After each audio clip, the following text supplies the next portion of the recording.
On the mirror beside her, about Toby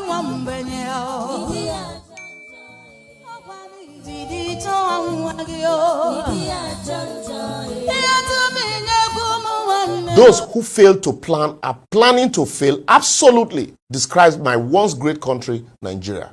Reinventing Nigeria. If I ask, how many of you know that pipe-borne water was introduced in the area called Nigeria today in 1910? That's more than 100 years ago. With the establishment of federal water supply and subsequent construction of Iju Water Works, the same Iju Water Works that you know in Lagos was commissioned by Lord Lugard in 1915. And today, even with all the multiple boreholes of various houses, we are still drinking pure water, maybe sachet water. What if I tell you that electricity generation in Nigeria actually began in 1896 as the first Nigerian electrical power plant in the country was built that year? And that as far back as 1886, generators were already being used to provide electricity in Lagos. And that by 1898, electric street lighting was introduced in Lagos. And by March 1899, the electric light was running all night in European quarters in Lagos, even before cities like Munich in Germany. But today, our collective grid, they collapse our national grid like Ogbanje. And when some of us they enjoy 20 hours electricity supply a day, we'll think say we dey heaven, you know. Even my little son once asked, why can't we tie all the generators in Nigeria, you know, together so that we can have constant electricity supply? But my son no go understand. Anyway, who do us really? Not many people know that the development of telecommunications in Nigeria began in 1886 when a cable connection, which was established between Lagos and Colonial Office in London. And by 1893, government offices in Lagos were provided with telephone services, which was later extended to Ilorin and Jeba in the hinterland. And by 1920, the first telephone call was made from Nigeria to London, was made by Frederick Lord Lugard. But today, NITE is dead. And would they celebrate GSM and fight foreign companies for monopolizing the space? And yet British telephone is still in existence, despite the fact that they have GSM. At least many of us know this one. That the first television station in the world, you know, began broadcasting in 1928 in New York. And by October 31st, 1959, the government of Western Nigeria, you know, broadcasted the first terrestrial television broadcast signal in Nigeria and in Africa through the Western Nigerian television services, which later was taken over by NTV in 1977 via a decree. And today, the same national television is struggling to be seen. What a shame. The first aircraft to land in Nigeria touched down in Maiduguri on the 1st of November in 1925. And by 1936, the country opened its first airport, which is the today Aminu Kano International Airport in Kano, followed by the Nigerian College of Aviation, which was established in 1964, and today fundaments for development are siphoned into private pocket. That's a country that had an airport as far back as 1936. The list plenty. Anyway, how do we know these things when history is no longer seriously taught in our schools? To imagine that the Nigeria of those many first is the same country today where money, you know, is celebrated without sustainable means of livelihood. You know, this thing shocked me. Where did we miss it? To the extent that kidnapping is now an occupation and fraud is celebrated in the open, that today you even have association of mothers of Yahoo Yahoo. Is the problem really with the barber, the hair, or the clipper? Is it the people, the leaders, the followers alike, or the structure or the system of government? But before you answer that question, ask yourself, am I part of the problem or the solution of Nigeria? A lot of our leaders, political, religious, and otherwise, rather than invest in education and build industries as a means of sustaining employment and development, would rather build massive houses in their village these days. And, you know, definitely while they are alive, these houses become some meccas of salt and everybody visit them. You know, but today, when it's a lot of them are gone, those houses will be occupied by roaches and reptiles. Will take over all of those places. And in some cases, their children, you know, that they are primitively acquiring the asset for, will also be fighting to acquire their own, or in some cases will not even bother. And in other cases, they are lost abroad. So when I see politicians celebrating wealth by building big houses today and throwing monies at parties, I just remember that the luxuries of today are the necessities of tomorrow. The ones that came before them did the same thing. And how many people remember their once expensive vehicles and mansions? Today, these vehicles are antiquities. And those expensive houses, those days that we used to look at, are relics of ancient times. Remember, some persons killed to buy 504, but today the dash you not go take. I will therefore advocate, until we reinvent ourselves, that will in turn reinvent the country, we continue to recycle mediocrity as experts. Our leaders and followers should know that when you steal public funds to build houses, remember that someday the expensive property of today will become worthless tomorrow. But when you invest in building public infrastructure that will outlast your generation, you indirectly invest in people who someday will use this asset to empower themselves and others. Inevitable, even if you don't have kids, your name will not only live forever, but will be written in gold in the sand of time. Imagine 38 years after his demise, whenever we discuss free education in Nigeria, we call the names of Chief Obafemi Awolowo. We talk about the first television station in Africa, we call the same Chief Obafemi Awolowo. Yet, we can hardly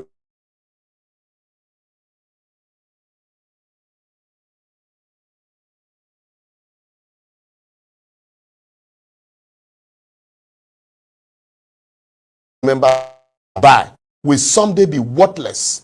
And also remember some of these old vehicles where we kill, die to buy those days. Today, if they dash you, no go one take. And then also that house that you are defrauding someone to buy will someday become a meeting room for reptiles and insects. I don't want to mention names, but you can easily remember there is nobody in Nigeria that you cannot remember one politician who once built a mansion in a village that today is worthless. Those mansions you are collecting tithe and offering to build, you know, in churches, will someday be owned by some different family members. So let us be circumspect, because no matter how you build, you can't build a house for God, because someday another person, you go another person go take him. You know, we had big names that came before you. Invest in people, in your society, build infrastructure, and Nigeria will be better.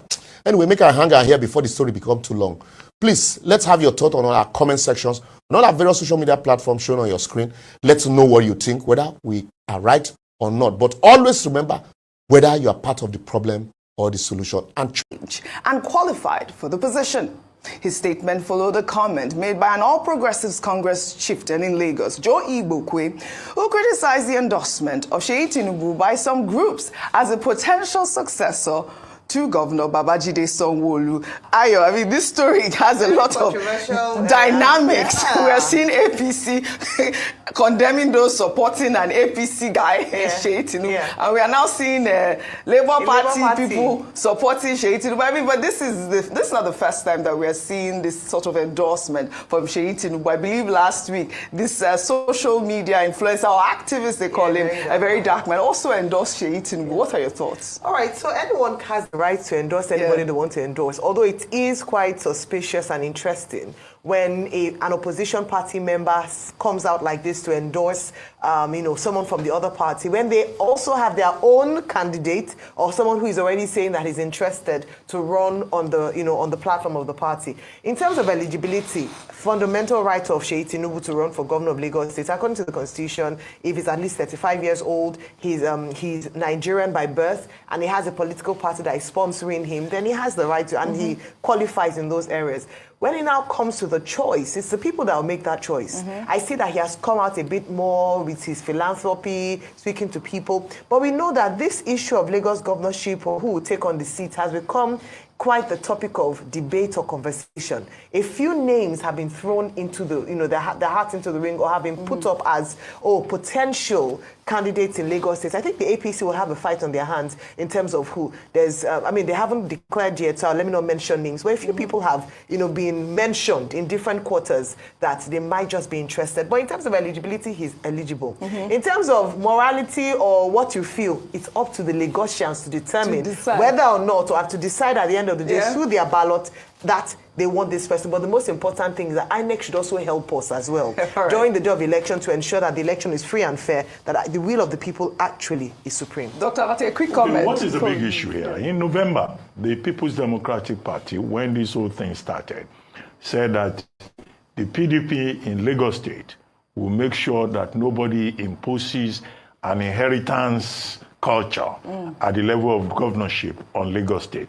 In other words, they said they would not want a Tinubu dynasty in Lagos State. Since then, some other names have been mentioned as persons who will be interested in becoming governor in Lagos State in 2027.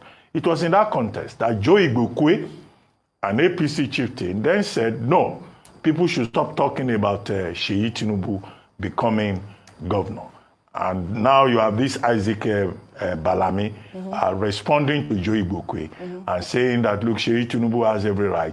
He's of age, he's qualified, he has done a lot in Lagos State and all that. Well, in terms of all of that, he's right. It's his opinion. Right. But I think in terms of the way politics works out, it's too early, whether in Lagos State or in Rivers State, anywhere, for anybody to start talking of who will be governor. Some of the people who joined the race early, will fall by the wayside. And in any case, in Lagos State, they have a very peculiar structure.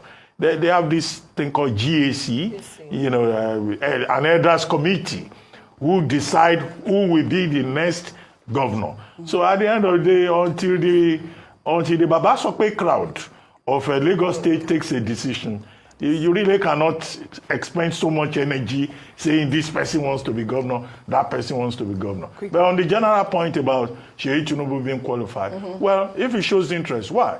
He can show interest. It is for the people of Lagos State to now decide. As always, roofing on fire. It should not be, nobody should talk about imposition or, or inheritance or dynasty. As far as I'm concerned, dynasty plays a role in politics. Money plays a role in politics. And most of these people you so-called think they are people of integrity society. God only knows what they do at the background.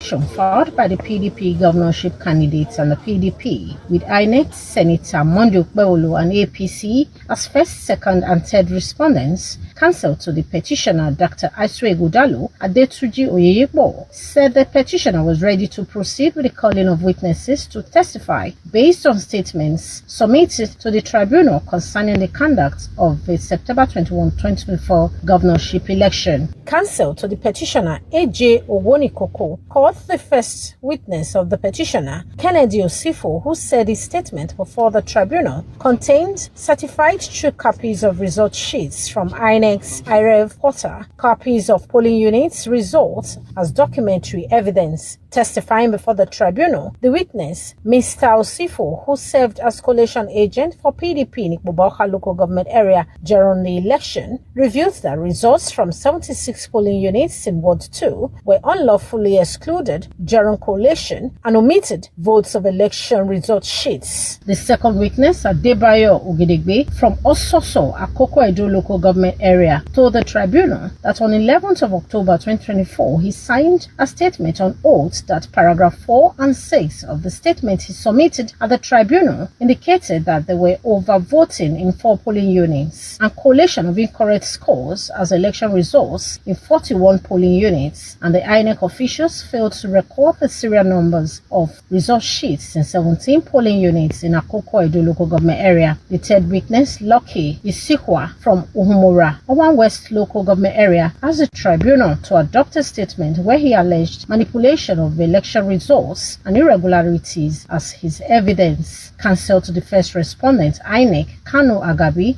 SAN, second respondent, Senator Mondo Gbewolu Onyema Ikpeazu, SAN, and the third respondent, APC, Emmanuel Okala, cross-examined the witnesses and noted some discrepancies in the statement of the witnesses and documents, such as not having the stamp of INEC in some of the election documents submitted at the tribunal. The tribunal, chaired by Justice Wilfred Bochi, admitted in evidence result sheets, records extracted from the INEC IREV and BIVAS at the tribunal, statements of the witnesses. Meanwhile, prior to the commencement of proceedings at the tribunal, people coming into the tribunal were screened by security personnel at the point of entering. Deborah Obeifun, ITV News. Appreciate every one of you, my people. Good morning, good afternoon, good evening to every one of you. Unfortunately, I have to pause my presentation right now because in the, what is currently going on in our state, I have our brother that's joining me now so that we can quickly talk about it. Maybe some of the presentation that I wanted to pass on to you guys, I'll do that maybe probably later on or maybe tomorrow.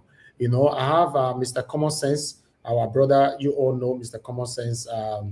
You know, I've played this video so many times on this platform. So he's with us today. We are going to talk about this because his interest in our state is very, very, very, very high. You know, he talks all the time, and I showcase his video here all the time. As you and I know, if you are a real Edo-lite, you shouldn't be happy with what is currently going on in our state. So that's why I decided to bring my brother in. Mr. Common Sense, my brother, how you doing? You need to unmute yourself. You are muted. Okay. All right. I think you're struggling with... Okay, I can hear you now. Yes. Good evening, sir. Good evening. Good to be here, actually. At least, yes. Before you come here by yourself, your video don't come here so many times before you. Why now? Such a honor, and I do well. You've been doing a good job. I don't know why here, but what they do for here, privilege, like I told you the last time, and then it's been good. I don't hear that for street too. The effort to make Nigeria better and a serious one. Some of us don't look and say, like I was telling a friend today, when I say we know they talk, right? Or our talk no they do anything. If to say we know they talk, imagine how things will be. So it's good that all of us put in the effort to ensure that we put our voice out and continue to say the things we want to see in this country. If you don't look like now, say it they work, but we'll continue to talk. You do well for what you do for our dear state and for all of us for this country. Thank you, sir. God bless you. Thank you, Mr. Common Sense. I really do appreciate you. Thanks for all that you'll be doing for our states and across Nigeria as a whole.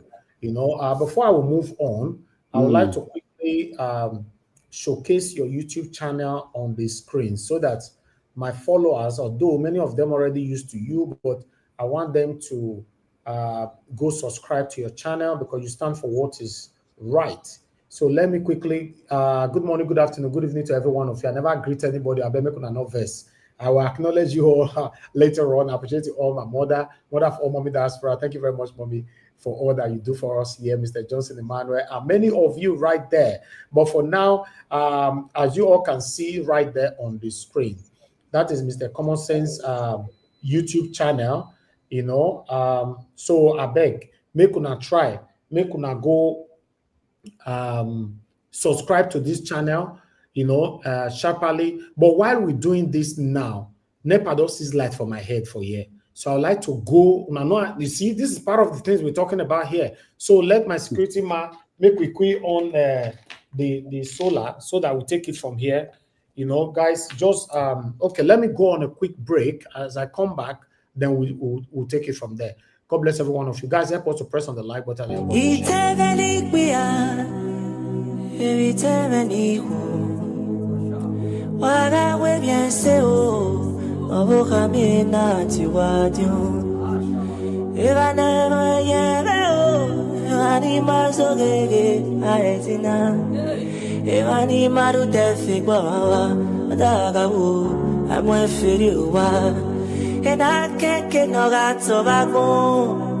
Osana generame, enakeke nagari ushina, dano yebe, ea jebena.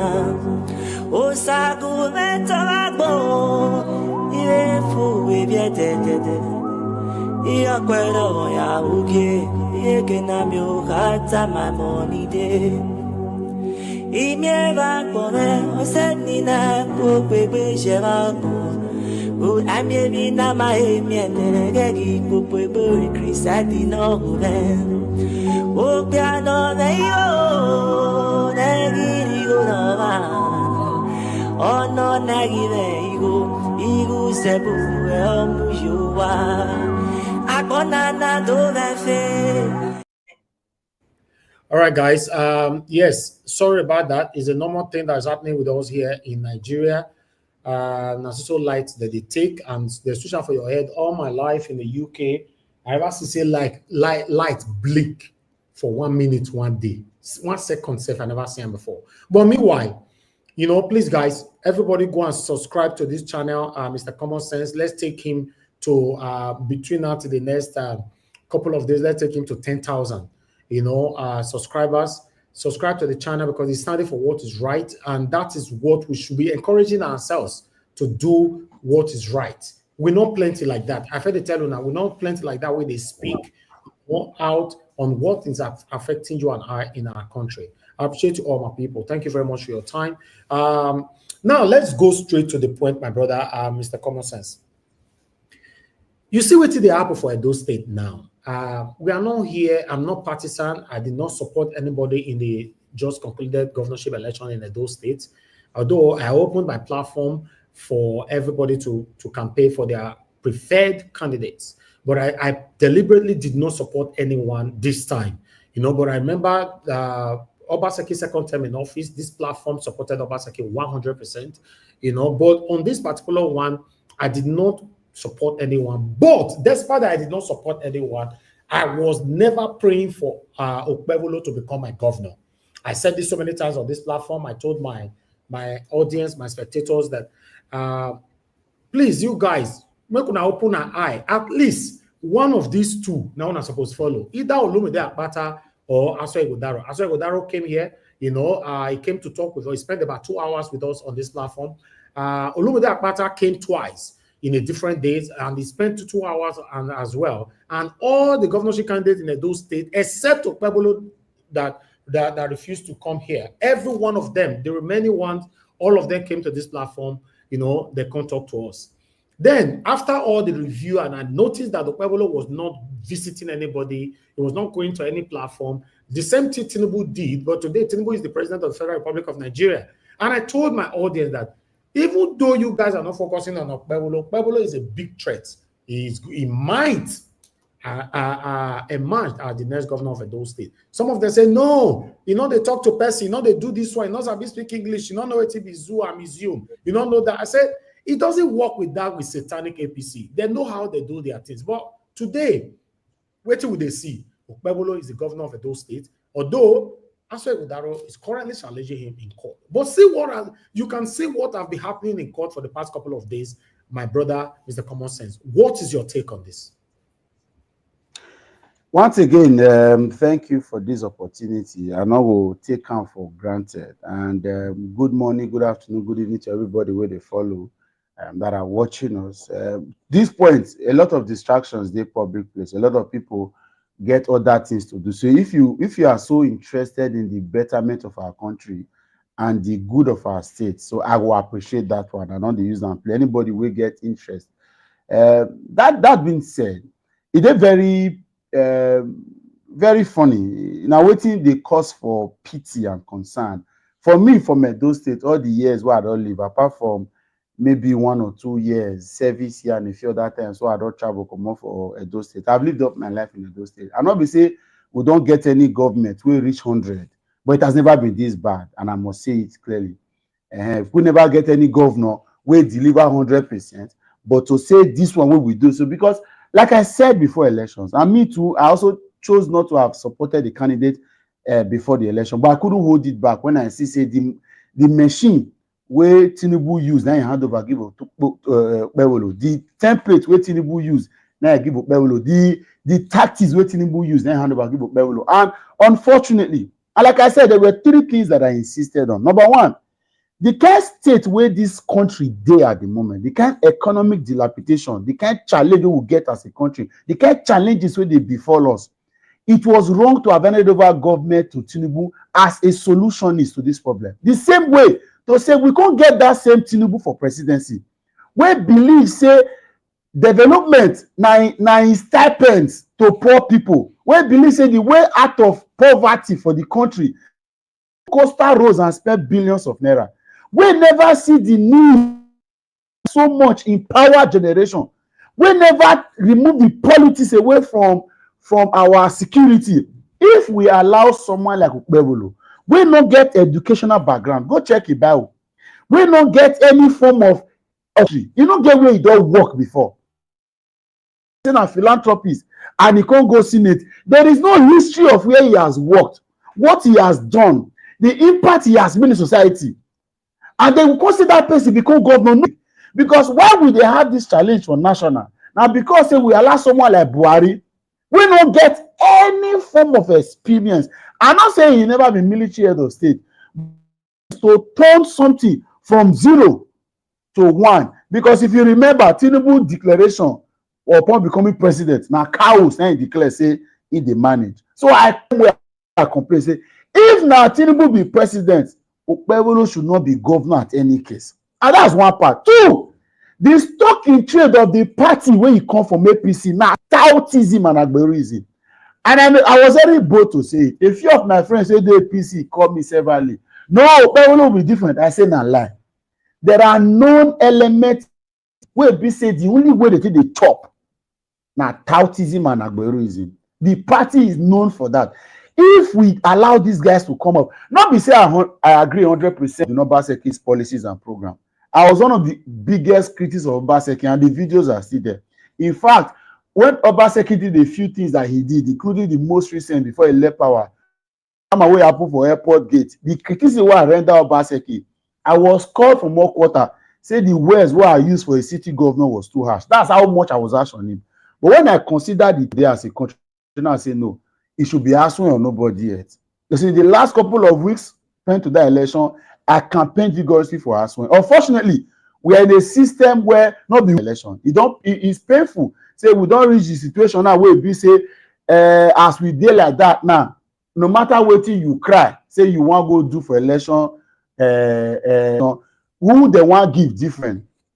Now coming to the country, so I must tell you, bros, me must tell you now, and everybody will watch. I am not surprised.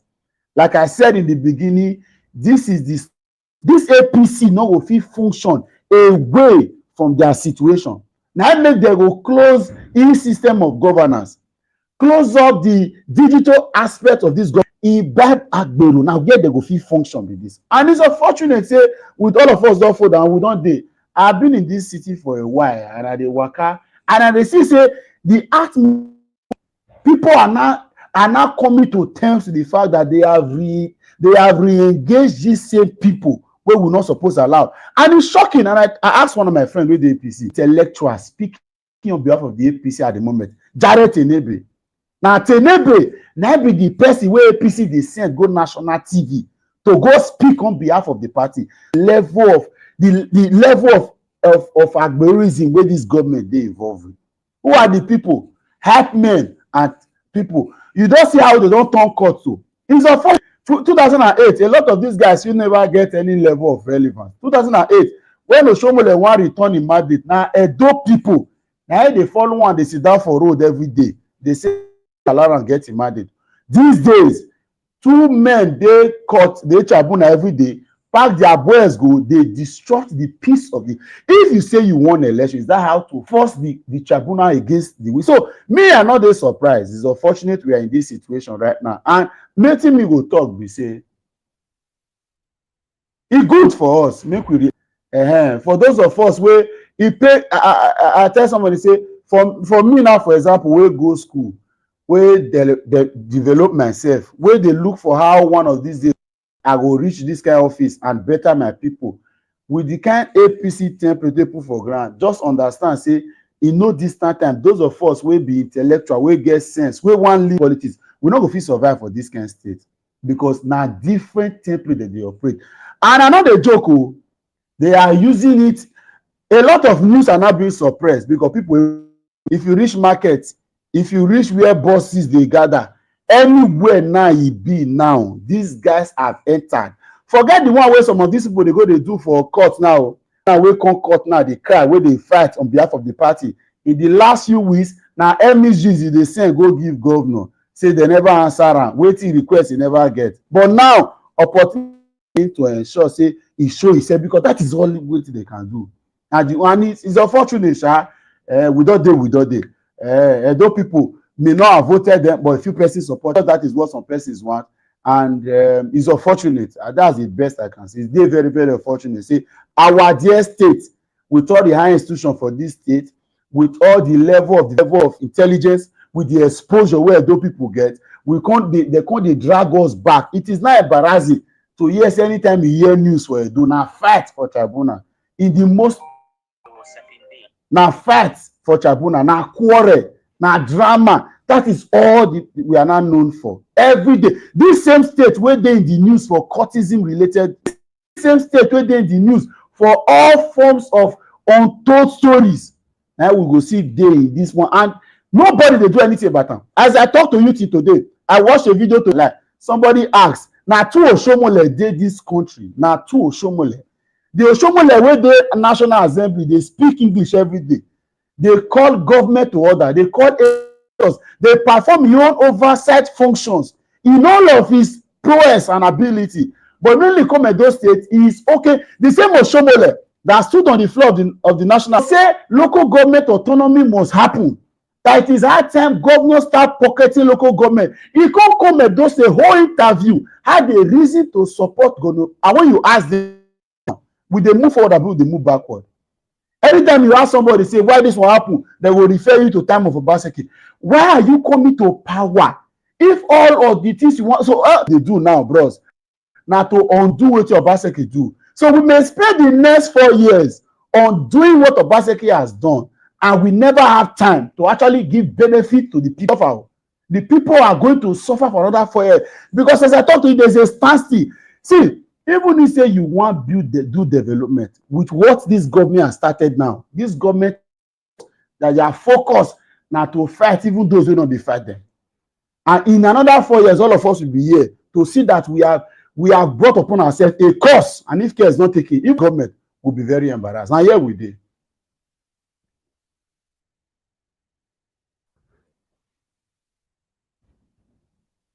Your audio is lost. Mute your mic. Okay, can you hear me now? Yeah, very well. Good. Thank you. Thank you very much, my brother, Mr. Common Sense. To be honest, I know say you know if you feel me.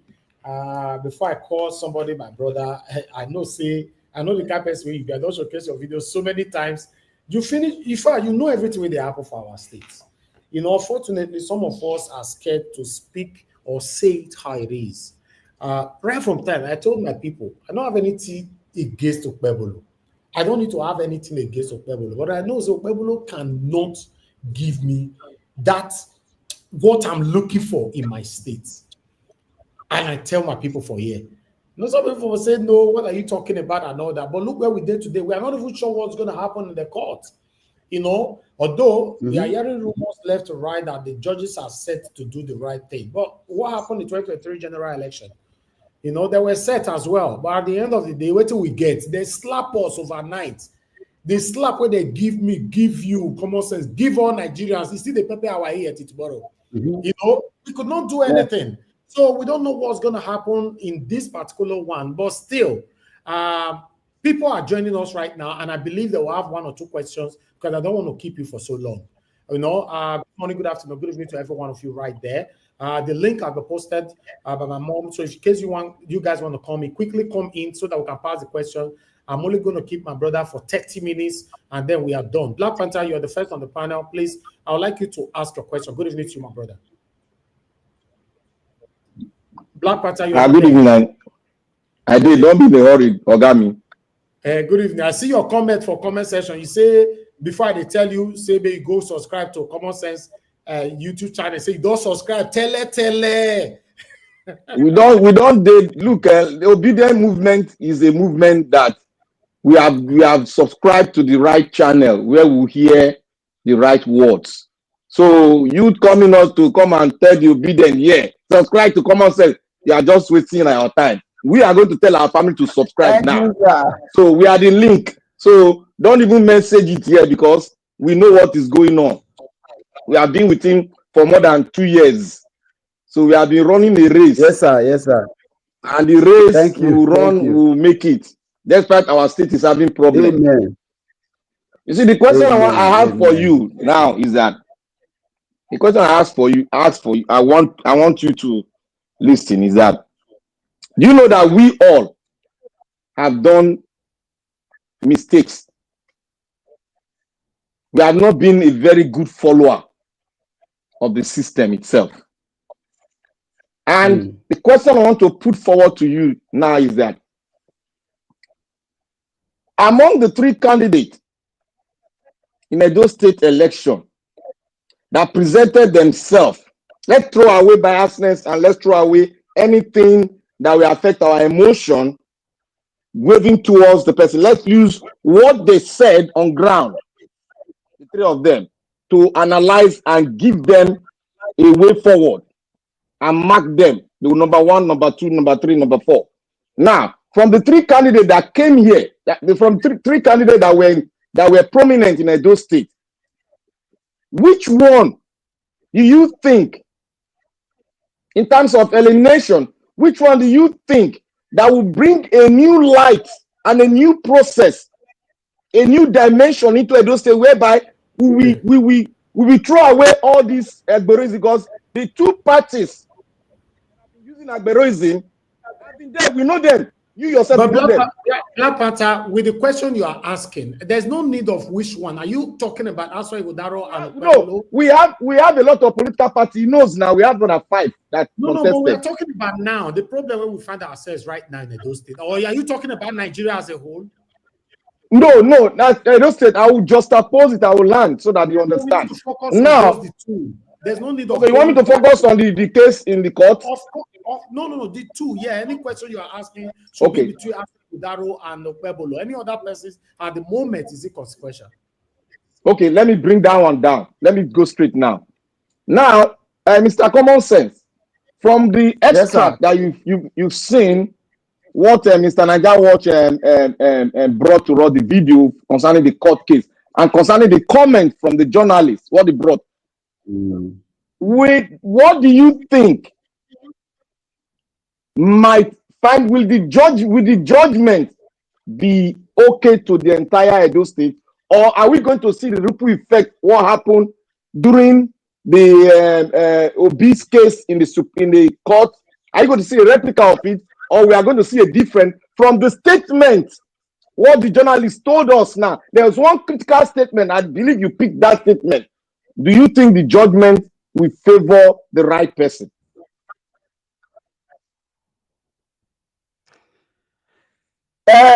If you want me to be very sincere, there are 2. So thank you, my brother Black Panther. Thank you for following me. I'm not gonna lie. A lot of people have followed me, and I'm really one of the very blessed creators on people they give support to, and I appreciate that. Let me be very sincere. There are 2 sides to answer that question. There is the interest and the pessimist in me, but there is the reality. The interest and pessimist. I am looking at a situation where, for the first time, it's unfortunate to, I must say, it's unfortunate that we will finish election and the immediate next resolution in the court has now become the most impactful for Nigeria. Unfortunately, in INEC procedure for electoral collation and results, right, there is a window that allows INEC to be able to recheck itself and then be able to check if the result they have announced is worthy to put out and maybe recall. Unfortunately, INEC has delegated their electoral umpirism to the court, and now every time we have to go to court. I think it is not something that we should take serious. If we really want to have this country better, suppose they solve our problem, because the cost, like they say, is not an emotional effect. So unfortunately, we don't get caught. However, something in me is feeling like this. Realize that the loss of interest, if you check around jungle justice, all of these things where they happen for Nigeria, people don't lose interest for elections. And like I said, APC, the ruling APC, benefit from voter apathy than anything else. So when people don't come and come vote, the ruling party will benefit them. So they will spend less money and they'll be able to use that to manipulate elections. So if you say they lose interest for elections, then they happy. In fact, they will continue to do what they need to do to ensure that by 2027, a few persons will be out to vote in 2027. And now look at it, that same disinterest we don't transfer that to our justice system. And that's why if you ask ordinary person for street, they will tell you that, you see, this particular thing, Mona go rest, you don't finish. Otilo, you don't finish. But something in me is telling me that what if the new Chief Justice decide to want to ensure that Nigerians back? This is not to analyze whether the election was rigged or not. That's what you're looking for. This is not to analyze whether the person sitting in the office as governor won the election. That was no longer a could be answer, because people don't know. With the result that is in the public place, if you are very sincere, even those that APC go tell you, say, now so in 2016, now we get power. They said that Tinubu promised them power. And irrespective of whatever anybody wants to say, they are going to get it. When we were campaigning, they will write it in your comment. Mona, go sleep, it is a done deal. The result were coming out on election night. These guys were resting. They knew what they were doing. When you see results, you know result what they write. So Mona argue that one. So I don't feel maybe the new Chief Justice, Nigerians can have some level of faith, so that by 2027, people can begin to build up some element of faith and trust in the system. Maybe that may be. But then the reality where they on ground, all of this drama for Edo State, there's a 2027 equation, which we cannot ignore. You see, the city president needs Edo State to be in the APC for 2027 election. With all of the attendant drama where they happen to Edo North, the north of Nigeria, you can tell that the man wants to ensure that it happen for Rivers. If not be say waiting Wike do for Rivers, you think say he would have had it smooth say maybe that election for go rerun, for example. So he needed Wike. So now with the drama where they happen for rest assured that there is a need to have a state, and there is already a political capital in Edo State, which is the Edo North. In the last election, upon all the people who vote for state, APC said Tinubu get over 144,000 votes. That's to tell you something. There is a political capital from there. I know say Oshomole people will always listen to Oshomole. Right? The reality is the same reality.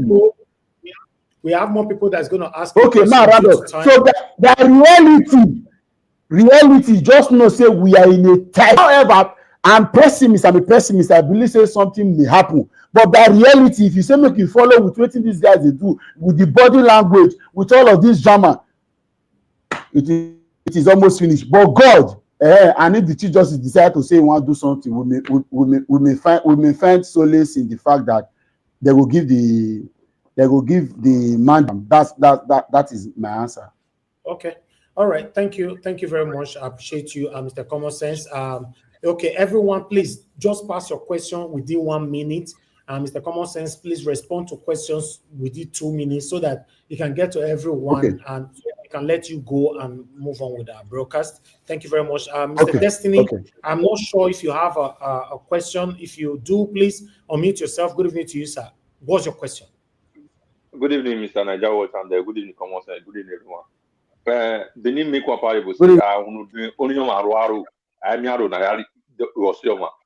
Because of some anger for Obaseki, this problem. My question is that if maybe this court case now go for renewal, are you sure many Benis will not use that Undonium and Waro, Aimios in Agoshoma, still do the same thing? Because many people was not angry for harassment, they were angry for Obaseki and decide this problem for Edo State.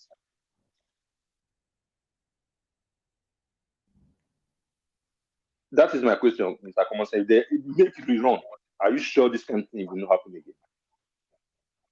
See, sincerely, make we tell ourselves the truth. I just feel say na ignorance go make you say because of an outgoing government you wan go vote. I agree that Obaseki may have made some mistakes. I agree. But if you say because of an outgoing government, you see, that thing wey happen for Edo election was the same thing that happened in when people were allowed mischief makers, manipulators of the system to dissect Jonathan. So people that voted Buhari, a lot of people, did not vote for economic prospects and solutions in his hands. So they voted Buhari because they didn't want Jonathan's government to continue. The end of all of that drama was the 8 years of Buhari. I say it everywhere. Buhari would not have qualified to be Nigerian president anytime, any day. He's the worst president we ever had. But you see, that particular Jonathan Poshu that was building the fastest growing economy in Africa, when we bring somebody where the only thing we get for life now tissue paper, and Buhari took this country. So me, if at the end of the day, the people decide to say, forget, Obaseki overdid it, we want to vote Bewolo to remain as governor, no wahala. We will boss, like I used to say to my friends, some of us are privileged already. The privilege we have already is enough that we can be way or above the drama where they happen. But if you know where they under the water, inside the water, you can't decide to say you want to submit your headship to a man that doesn't have the record. At least in the last few weeks, he doesn't see now. This man cannot control his party members, his people, he cannot control his followers.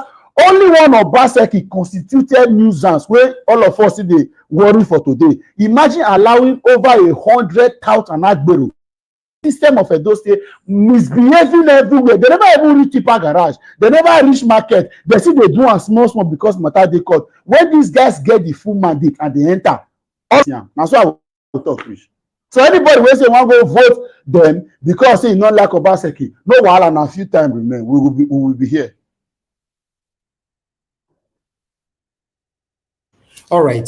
Thank you very much, Mr. Common Sense, for that response to Mr. Destiny. But I'd like to quickly go to Mr. Alabo. Mr. Alabo, it's good to have you on the show, sir. I don't know if you have a question for our brother here. Okay, Mr. Alabo, you're not. Thank you, Mr. Okay. Najawash. Thank you, sir. My guy, Mr. Common Sense. Yeah, he's my very good friend. I'm your person, you know me. On your platform, I've been going through it. I've not seen. I see your passion about getting a better Nigeria. But I've not seen where you've done that one video for us for electoral reform. I want you to help us encourage that one. Do that video, please. Let me be seeing it every day. I'm doing that on my platform. We need the campaign. And secondly, I want to ask you this question. Talking about it, because Nigeria was always said, 2 people have captured Edo State. What are you doing with your platform? You have a big platform with over 200 followers to call everyone out. Because I know Edo State, when it comes to things like this, they can come out and stand on the street and this nonsense will stop. How many people are we talking to with your big platform you have to make this thing come? Because these 2 people, as we assume, but I always say it's not 2 people. There are thousands of people behind them, but these 2 can come. So what are you doing to help Edo today to stop all these things? Thank you. Okay, thank you so much, sir. On electoral reforms, okay, maybe na name I never name am. I put out my voice in several videos and conversations for us because I believe say the way forward, now for electoral reforms. I don't even call out the progressive lawmakers with the House of Assembly. Those who use Okada go there. Those who be saying only one billboard they get. Those who be saying only one Sienna they brand. We take go National Assembly. We reach some day voiceless. I have done that. In fact, it is on record that I was one of the few creators that started to drag our senators only 6 weeks into. Say I never see their work. People up saying they be newbies. They need to acclimatize. They never know everything. Today, more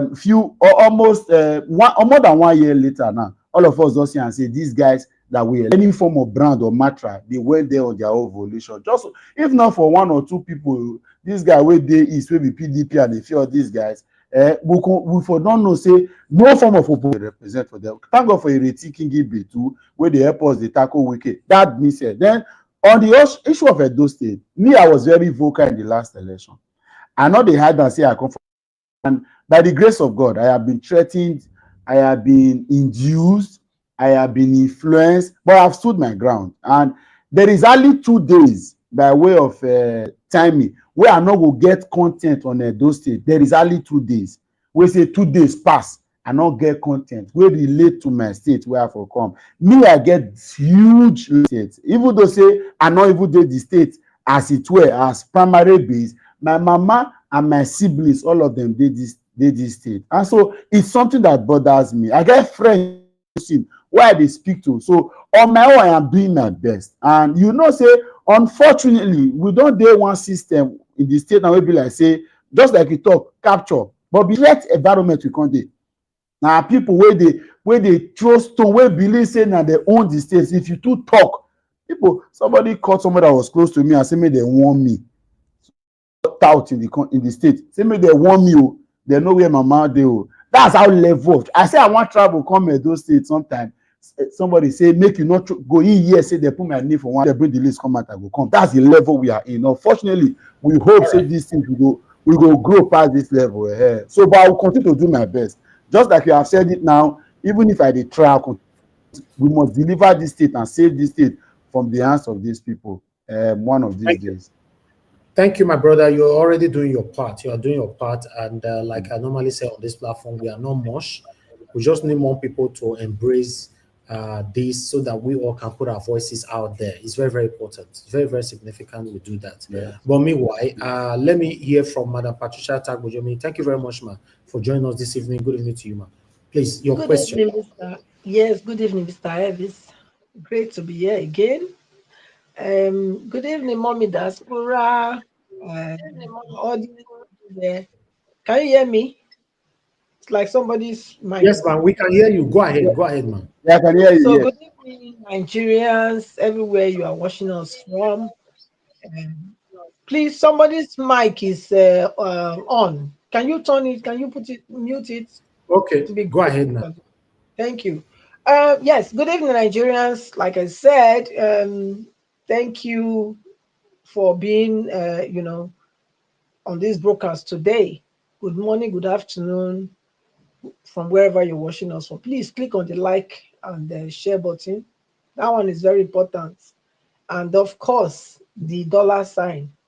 And then the go, to notify you when we are online, when the broadcast is live. So it's very, very important. Do that. Thank you so much. To start with, Mr. Evis, I don't think I was it Mr. Common Sense video you played just before you brought him? Because I can't relate his face with. If it's what?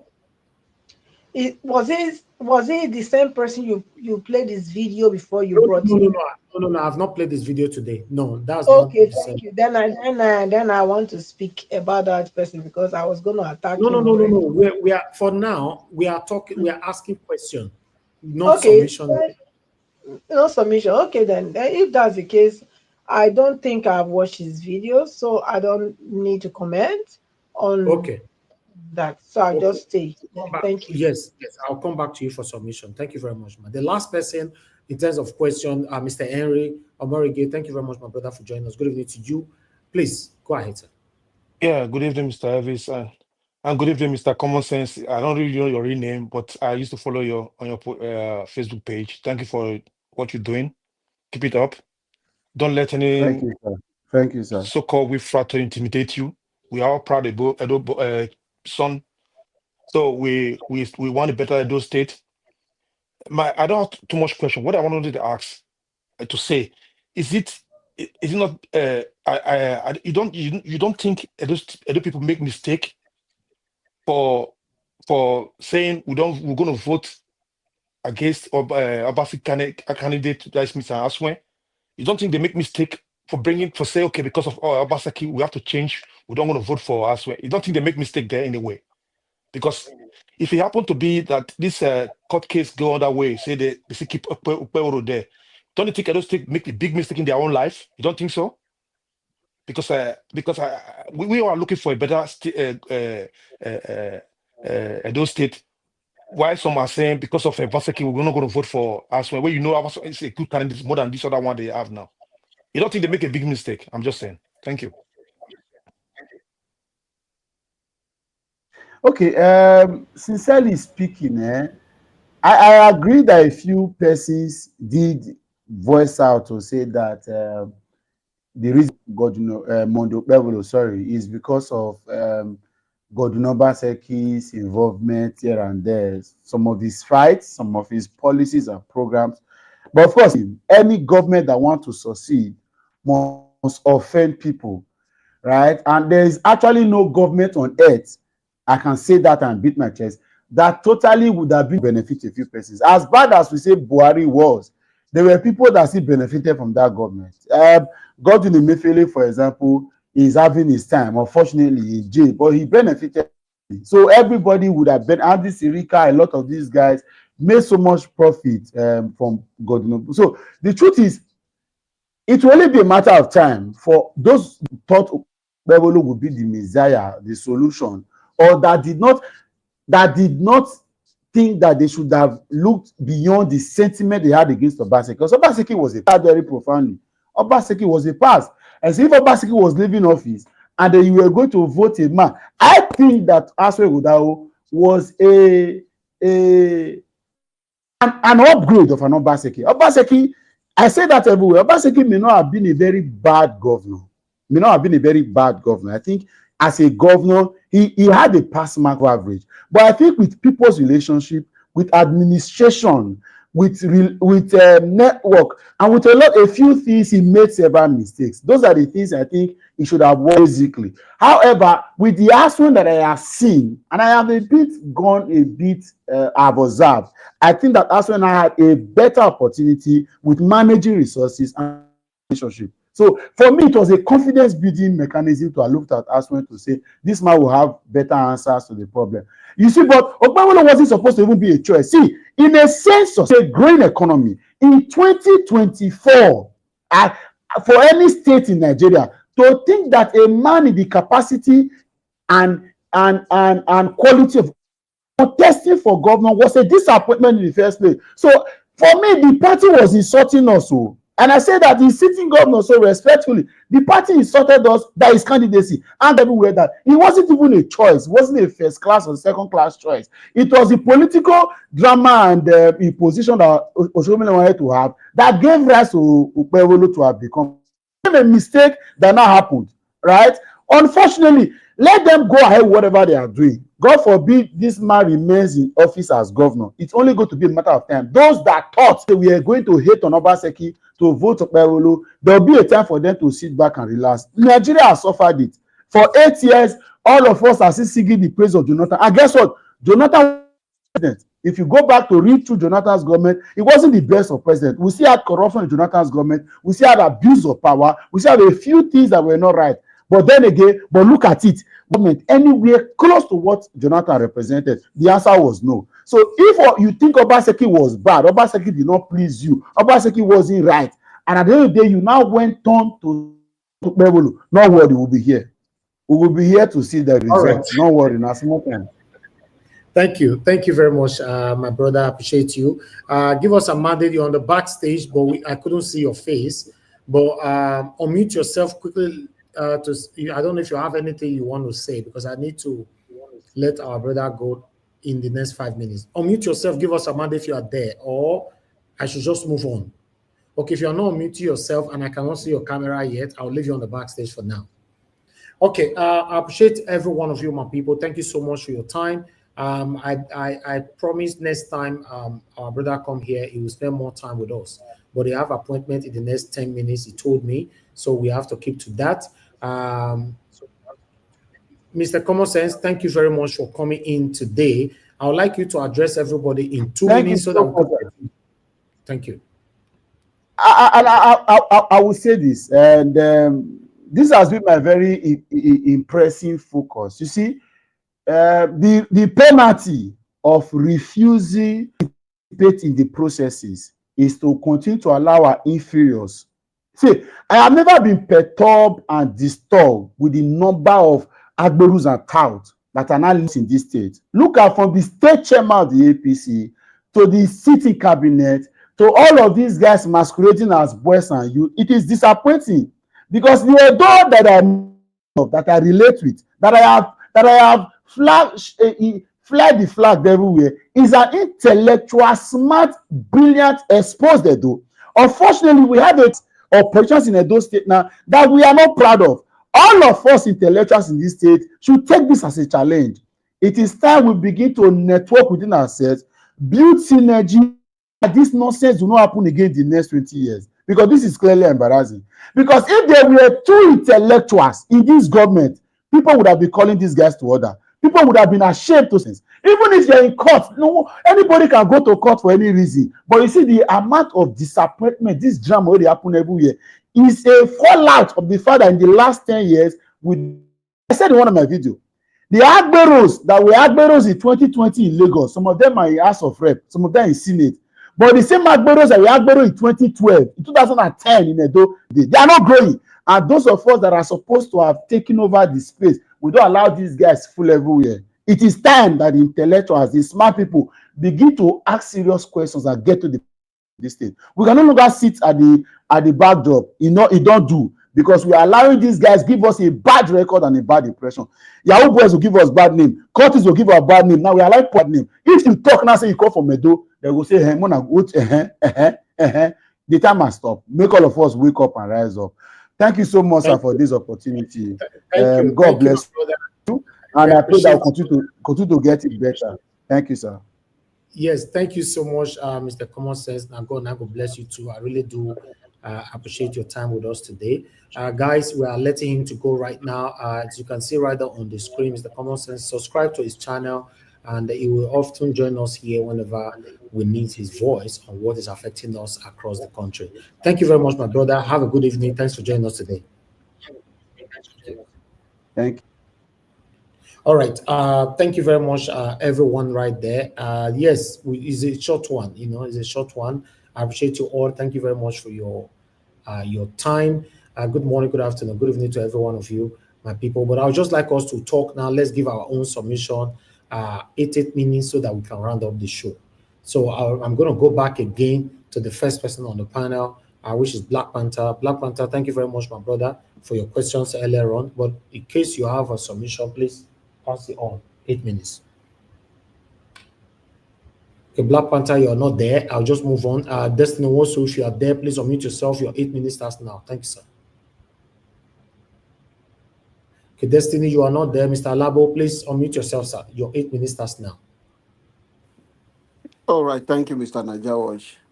Thank you, sir. Thank you, Nigerians. It's already the first time, because it's to ask question. I didn't have time for pleasantries. But now let me just use this opportunity to appreciate everyone on the comment section, and the Nigerians who are watching, and the Mommy Diaspora, Najawash, our boss man, the big man. It is not easy what you're doing.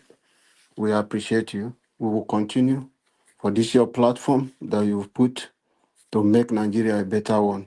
God will bless you and keep you healthy. Sickness will be far from you and your family. So let me just stand on the existing protocol and continue as we push for a better Nigeria. We are just talking about Edo State. We're just appealing to see, because I know Edo that I know can move to the street. These few people cannot overpower the Edo people. But everyone are relaxed. Nobody wants to move out again now in Nigeria. People are just scared of the kind of fear we have for APC. It's another thing, the APC government. I've never seen this in Nigeria. That has made me to understand. You're talking of the CSOs. We don't hear of them. The civil society, you don't hear them talking. Nobody is raising concern again. Nobody is talking again in Nigeria. That made me to understand that the real opposition that will have then and the CSOs is being sponsored by the government in power. That is why most of them who are CSOs today, I am telling you, I don't want to say I'm alleging I am sure most of them who cannot talk today, we are on the payroll of people in government today. So they cannot fight their boss who sponsored them against Goodluck Jonathan to destroy the PDP government. Today, APC, as soon as APC went into power, during Buhari time, they were talking a little. But as soon as the main man get into power, everywhere, everyone went back. You don't see people come out again to talk. Just to be, for us to know that these people are being sponsored by people, they were not really fighting for Nigerians. They were being paid by someone. They were on the payroll of someone. Even our bishops, our top pastors are on these people payroll. They are fasting for them. They are praying for them. It's a waste of prayers, because God will just look in heaven and look at you. During the days, as we read in the Bible, the bishops, the prophets, they rebuke kings. Samuel will go to kings and caution them. He will talk to them and rebuke them. Say, if you don't stop this, this is the consequence of your action. But today in Nigeria, the prophet, you think they will speak truth to power, like our bishop, the blessed memory of Idahosa, during military government, who can speak truth to power without any fear. But today, in the civilian government, those people who call spiritual leaders can't speak truth to power. They are scared because they are on the payroll. They are now organizing fasting to pray for criminals, organizing fasting for people who are not ready to repent. The door is open for you, as God said, is the entrance. Choose light or darkness. It's two options. People who have already decided to say, my option where I'm going is say, fire, I've sold my soul. I am after Nigeria money. I want to gather all this weight. I want to capture power. Are the people you are wasting your prayer for? That is why yesterday I was talking. America is the same this God. Canada is the same this God. United Kingdom is the same this God. Is Nigeria God a different one from the one that created the whole world? This is the problem, the hypocrisy we found in Nigeria. That is why we are where we are today, because people have refused to speak truth. People who pretend to speak the truth are speaking because they are in opposition. That is, you see how my hatred for APC government with passion is because in 2012, these people came to deceive Nigerians. They came to deceive Nigerians. They told us that a subsidy is a scam. That subsidy you can't remove. They carry Jonathan from coffee casket to casket, deceiving us that this man does not like Nigerians. This man does not want Nigeria to succeed. That Nigeria should not believe in this man. That Nigeria should reject Goodluck Jonathan. And they deceived Nigerians and took power from PDP. The same thing that APC criticized PDP of, APC have done Nigeria 120 times of what PDP have done to Nigerians. The same people who say they want to come and fight corruption are more corrupt than the PDP government. That is my hatred for these people called APC government, because they made the deceive Nigeria and Nigeria fall into their trap. Like our brother Common Sense said, you see somebody who do not even have any certificate was the one they brought. They say, hey, they compare him to the one that brought Malaysia out of this. Compare him for great people who have done things, intellectual people. Comparing an illiterate to, he say he's going to change Nigeria. They deceived Nigeria and brought him because of hatred, because they want to capture power. and they brought him. This man, Grand Nigeria, took us to 50 years backward. And the next one come and say he wants to ride on the thing that one have done on his foundation to do, taking us again, back again to centuries. It's quite unfortunate that we have fallen into the trap of this APC government. And the same people who pretend to say they are Democrat, they pretend to Nigeria say they are Democrat when they were opposition, when they were governors in their state.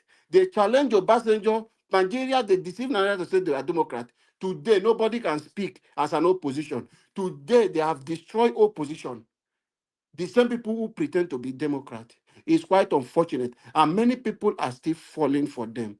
You cannot see a criminal and say the criminal, give a criminal power and think a criminal will come into power and repent. Is no. I don't know where that one can happen. It's impossible that a criminal will come into power, even when he was not in power. He has found his way and what he wants to do. Now you hand over power plus what he is, and you give him power, and you think he will repent when you know that power and money intoxicate people. Nigerians, the only way forward for us is for us to wake up and begin to push for this electoral reform. That is the only option we will have to put the right people in place, to put the right leaders in place, who we can elect and take responsibility for any of their failures, to say, yes, we elected him. If he failed, we know he failed. Then we will know to take our decision again to return that person out of that place. So let us begin to push for this electoral reform, because the APC government is not willing for that. But we, the citizens, we have the power to push for this electoral reform. And the power we have, we can do that. And we can take this power and this key and padlock from these evil politicians who had captured Nigeria. Let's begin this move. Use your voices, use your social media handles, use any group you belong to. Begin to speak to people. Begin to start this campaign so we can take back our country. A greater Nigeria is possible. And I truly believe. God bless us and God bless our great country. Thank you very much, Mr. Alabo. God bless you, sir. I appreciate you. Thank you so much for that submission. But I'd like us to move on now to Madam Patricia. Madam Patricia, please unmute yourself. Your 8 minutes starts now. Give us your submission on what we presented so far. Thank you, ma'am.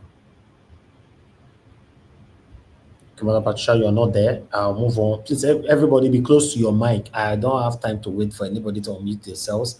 Mr. Henry, thank you very much, sir. Good evening to you. Please talk to us. You have 8 minutes. Yeah, Mr. Ellis, thank you once again. You see, if you look at Donald Trump, no matter how people don't like him or whatever, he came in, before he came in, he have his cabinet already. He won the election already, he have his cabinet, he make everything ready. As he came in, he changed a lot of things that need to be changed. He called things to order. He's in charge. Let's assume Anek give Ekweremadu as the governor of the state. He could not be in charge of the state. That is my problem. He could not even be in charge of the state. Lawlessness everywhere, Agboroism everywhere.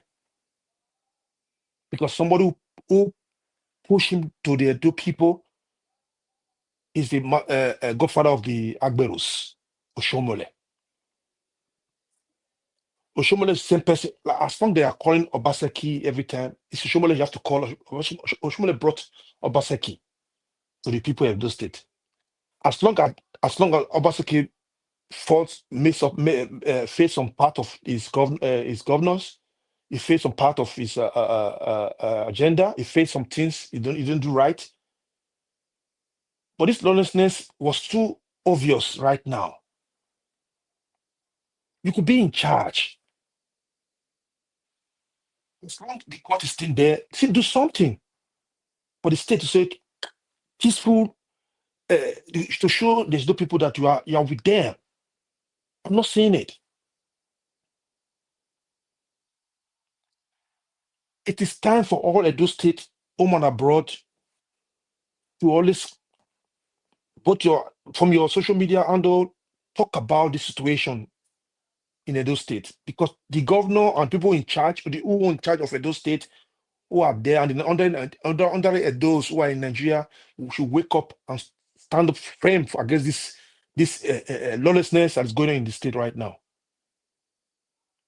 Because I could not, anything I think about it, I feel angry. I was talking to my brother today about this issue. It was hungry. I was hungry. There's no space to say Agberu is a Democrat. I don't want to hear that in my ear here. How can you justify people who are lawless? You said they want to find who they want to court to make sure the judiciary bring the rightful winner of the election. Why not make peace? Now we don't know how the case is going to be right now, because if an unrest is in the court, the judges and judges and all others will be afraid, because call will be coming from somewhere. It's time for the Edo people to wake up from their slumber. You know, concern me. And those who are living in Western country, I don't think such thing will happen in the state where you live on. Praising thugs. We're going to vote next month, February, in Germany. We're going to vote our new chancellor.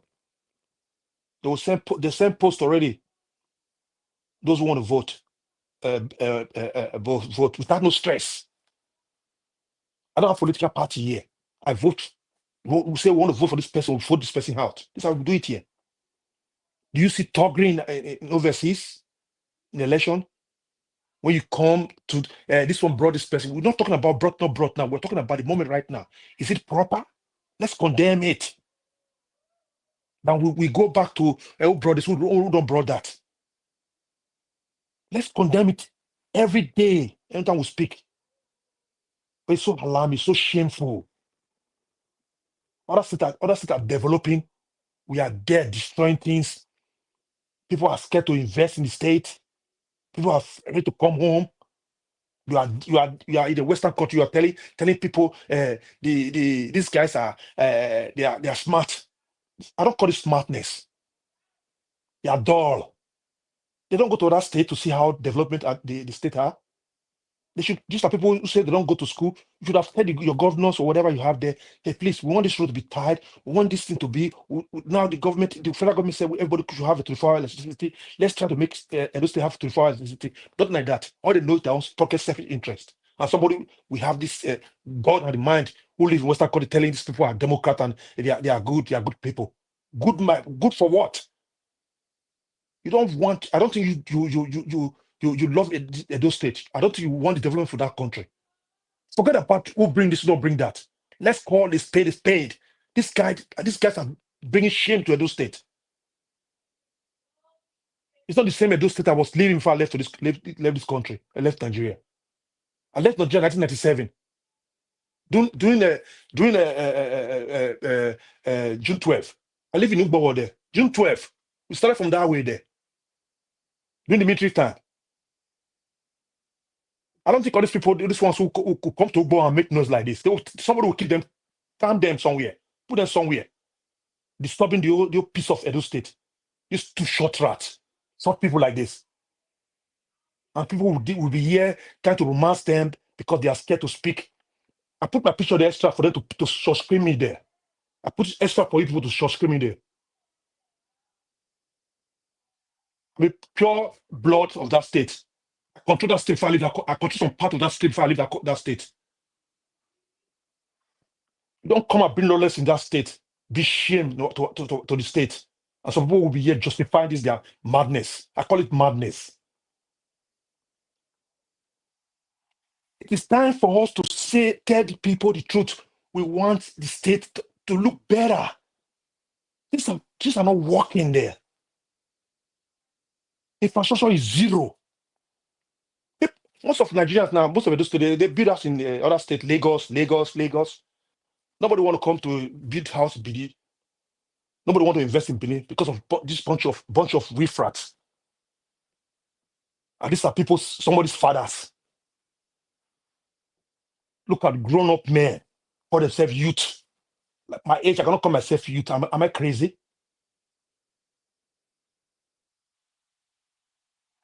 You guys should check up your mind properly if you really love Edo State and stop romancing this bunch of criminals who call themselves thugs. They are criminals who beat market women, bus drivers.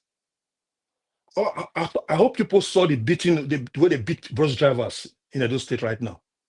The way they treat market women. This is just the beginning. If court case go otherwise said they have to continue ruling, I'll see what people are going to say this time. They are Democrats. As long as if they beat your mother, your auntie in the streets of Benin, your father in the streets of Benin when he's driving, then I'll see you're going to call them Democrats here. Because these guys are not good. All Should right. not be Thank you. encouraged. Thank you, Mr. Henry. Your time is up. Thank you very much. I appreciate you. Thanks for your submission. Thank you. Thank you. Madam Patricia, are you ready now? Yes. Sorry. I was on a call. That's fine. Yeah. You have 8 minutes, man. Thank you very much. I don't get even 8 minutes. I'm not sure see foolish. Thank you again. Mr. Common Sense, thank you for coming to our platform. But like I said, I have not been following you. Like Mr. Elvis has given us your link. I will look for you and follow you. Okay? Keep up with the good work. We need more of this type of platform to keep speaking. Yes, we cannot leave these people to think that someone is doing what we're supposed to do. We all have to speak. It's like if I think you are doing something and I don't do something, which means, and you don't know that I'm not doing something, so then nobody will do it. Let's do this thing as though we are the only one doing it. That's what I always tell people. It doesn't matter how many of us are doing something, as long as you are doing your own part of it. Yeah, be rest assured that it will always have a reward. That's what I know. So Donald Trump is in. That's my guy. Who want hang, make it hang go. Or you, like Mr. Ebi say, if now 75, 78 floor, you want from jump down, hit your head now, you go better make it just do one. Because to be honest, the world was going gaga, The past how many years now? 4 years, 5 years. It has been really, really something that normal people cannot, reckon with.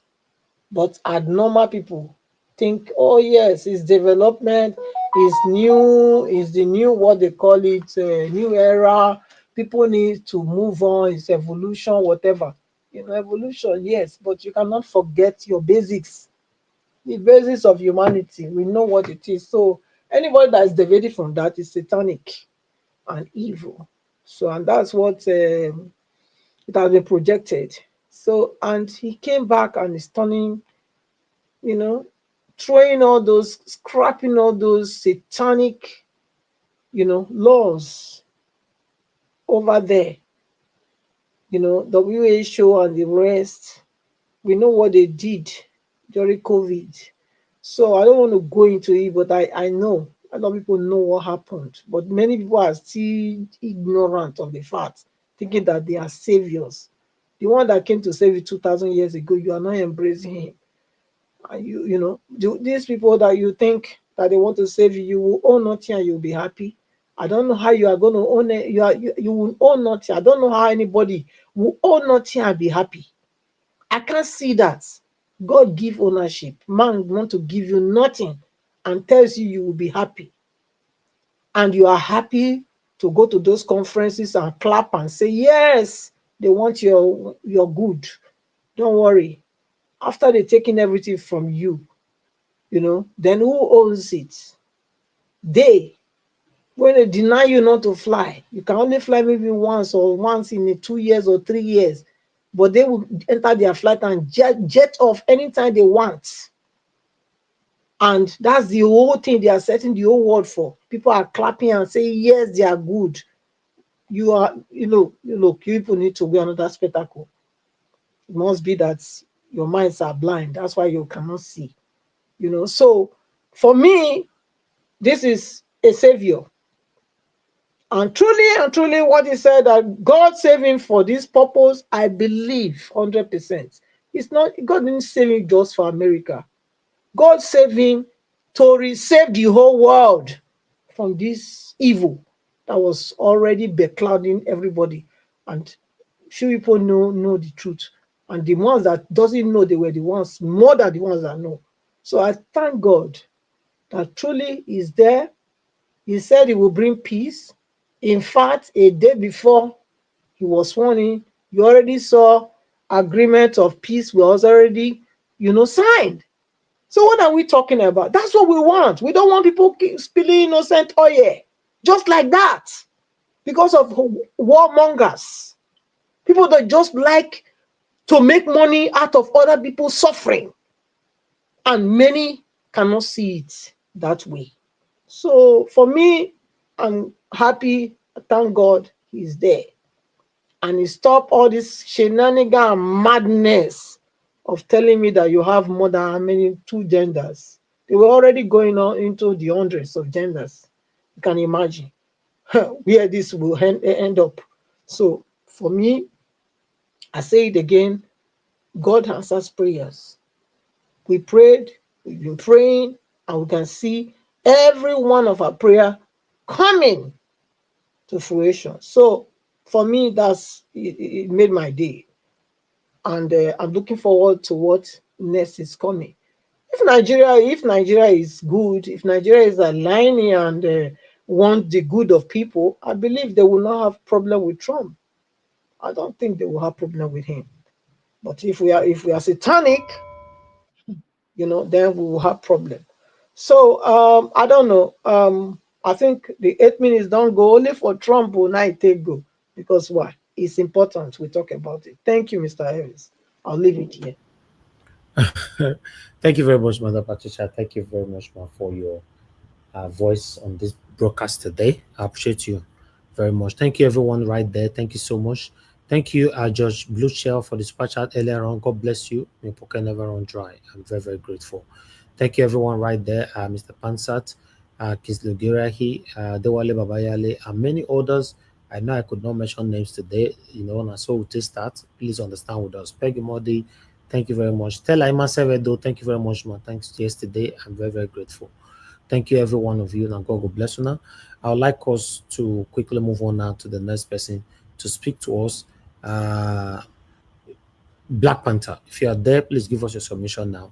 So, I don't know if you're available because this is the second time they call you now. I'm available. Can you hear me? Okay. Yeah, go ahead. Your 8 minutes, sir. Thank you. Yeah, can you hear me clearly now? Naija Watch.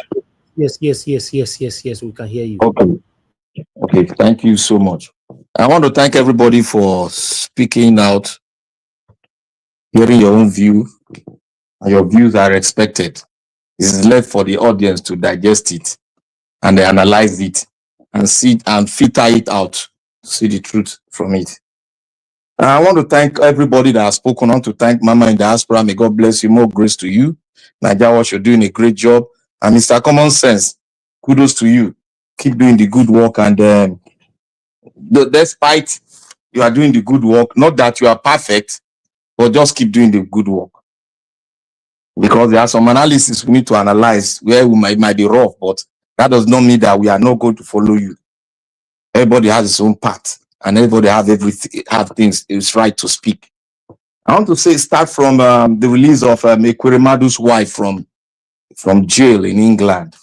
I want to say kudos to the judicial system in the UK, and I believe that they've learned their lesson, and I believe what they've learned, they will be renewed and they will come back and start doing the good works in Nigeria. They will come back and join the bandwagon of the people speaking the truth and correcting the abnormalities in the country. They have almost sunk down. So I pray the wife start preaching good news, good message of turning Nigeria to a real state, not what they participated in and brought us to where we are today. I believe she's going to turn a new leaf. On Tinubu's son being endorsed by former OB manager during the election, I'm not surprised. This is the Nigerian people, the way they do things, the way they somersault, and the way they want their pocket to be filled. It happens in Edo State. That's why they say, that's why there's a word that normally says that if you want to hide anything from a Nigerian, write it in a book and give the book to him. He will never know anything. He will keep on going, dancing to the Kabama dance of the politicians. That is what we used to do. And that is what we are continuing to do if we don't change our mindset of really finding out, going on your research, talk to people and dig it out and bring out a refined projection forward for Nigeria. Now he has jumped into the bandwagon of a boy that that boy cannot administer Lagos State. He cannot. Because now that he's there now, for how long has he participated in the political terrain of Edo State? Sorry about that. Has he participated on it? No. He hasn't done anything. All of a sudden, he woke up. He wants to become a governor of a state. He wants to become a governor of a state. That's not that. And a person that stood for Obi that manages time, he's going there to jump into the bandwagon that he can become a state governor, not noticing who is behind it. A father is a president. Then the son became the governor, and they stifle Lagos State wealth, stifle Nigeria's wealth. And what do we have? And we sit down there because we want money in our pocket. We join the bandwagon. That is not right. And I will say here that if we keep on doing that, we will never have a way forward in Nigeria. I'm not against his right contesting, but it's not the right person to become Lagos State governor.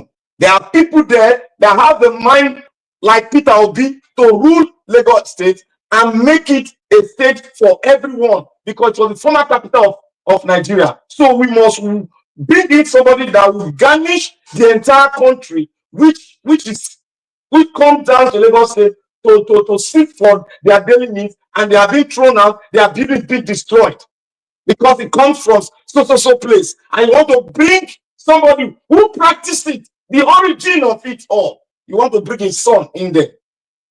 I'm not a postulate of that, but he has the right to contest. But I'm not a postulate of making his son. I will never vote for him if I have the opportunity to vote for him. I'll move to Trump. As you all know, our president was inaugurated. The president of J.J. Trump, the 47th president of the United States, 45th and the 47th president of the United States of America. Like I would say, Trump is not a savior. Anybody that comes here to say it's a savior is never a savior. On so many things he came in to do, what he signed, yeah, that song about 90% of it, every American agree with it. But some parts that they don't agree on are analyzed today. And you see the bishop standing on the limits, telling him to his face. Most of you might not have known that Trump his father was an immigrant who came into America, and he has to pass through the process. He has to change his status. And his wife was an immigrant who got a visiting visa, and he has to change his status illegally because he didn't get an immigrant visa in. Some of us are opportunity to get our immigrant visa in here directly from Nigeria, where you have been vetted for 3 years. But when it comes to immigration, what many people don't understand about America, if you are not in America, you don't play the local politics, you don't know what is happening. Everything that they wrote out there is subject to reputation by those that live inside America. He's never a savior. He's a politician. He's a businessman. He's a very conservative businessman. Everything goes to his pocket. But when it comes to ruling, he is not perfect. But he is a changed man. If you watch the body countenance when he was sworn in, he is a changed man. That is what we see. It was not like before. He is a changed man. He has done a good sign-off of presidential signing off, but there are some that he has done wrong. He granted pardon to 1,500 people who were convicted of storming the house of the people, which was illegal. He granted them, they now call that one a savior. Will Jesus Christ does what he did? Will Jesus Christ do it? And I want to thank you, Mr. Naija Watch. I will speak on Edo State fully in my next term. I will speak fully on it so that we understand what is going on in Edo State. Thank you. All right, Black Panther, thank you very much, my brother. I appreciate you. Thanks for your submission. But I'd like us to move on. Give us a mandate. I don't know if you're there. If you're there, let the next person go. Let the next person go. All right, I that's come fine. after them. I was going to come earlier, but let the next person go. Thank you very much, Midwest people. Thank you very much, sir, for your time with us today. Good evening to you. Happy New Year to you. Please talk to us, sir. Good evening, Naija Watch. If my distance is not clear, you can skip me. Then maybe in the next 10 minutes, I will be okay. But I hope you are hearing me. Let me come back to you. Okay, that's fine. I'll Is come it back clear? to you, sir. Okay. I'll come back to you. That's fine. Take your time. Abdul Malik, thank you, sir, for your time with us today. Good evening to you. Talk to us, sir. 8 minutes. Yeah, good evening, Mr. Naija Watch. Good evening, everybody in the panel. Good evening, Nigeria. Obi ex-campaign manager endorsed Seyi Tinubu to be next Lagos governor. If I may ask, Seyi Tinubu, is he a politician? Is he participating for any politics before? The answer is no. We know we started politics from the ground right? You have not been councillor, you have not been chairmanship. How can you just jump into governorship? You see, Nigeria has become just like family affair business. That is what we are seeing now. Somebody they have never participated in any politics before, but now he want to just jump in.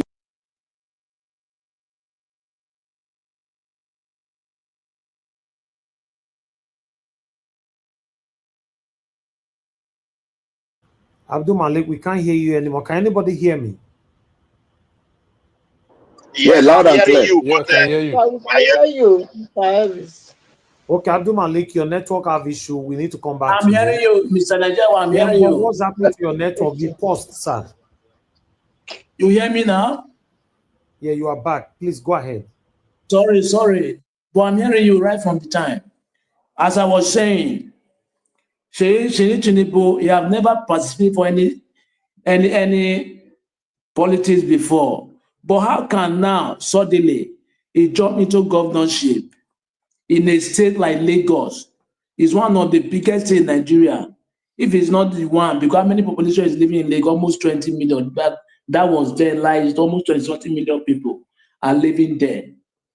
Nigeria has become like a family business. That is what we are seeing now. Is it how are we going to make the country move forward? People are just trying to get what they can get to do what is not right. Look at what this man just did now. How can you endorse somebody that has not participated in politics before? That is not normal. How can you run the government? How can you make the country run the government of the state? That is not normal. How can you run the government, the government of the state? That is not normal. How can you run the government, the government of the state? That is not normal. How can you run the government, the government of the state? Lagos is not a small, it's not a small state. What a country are we living?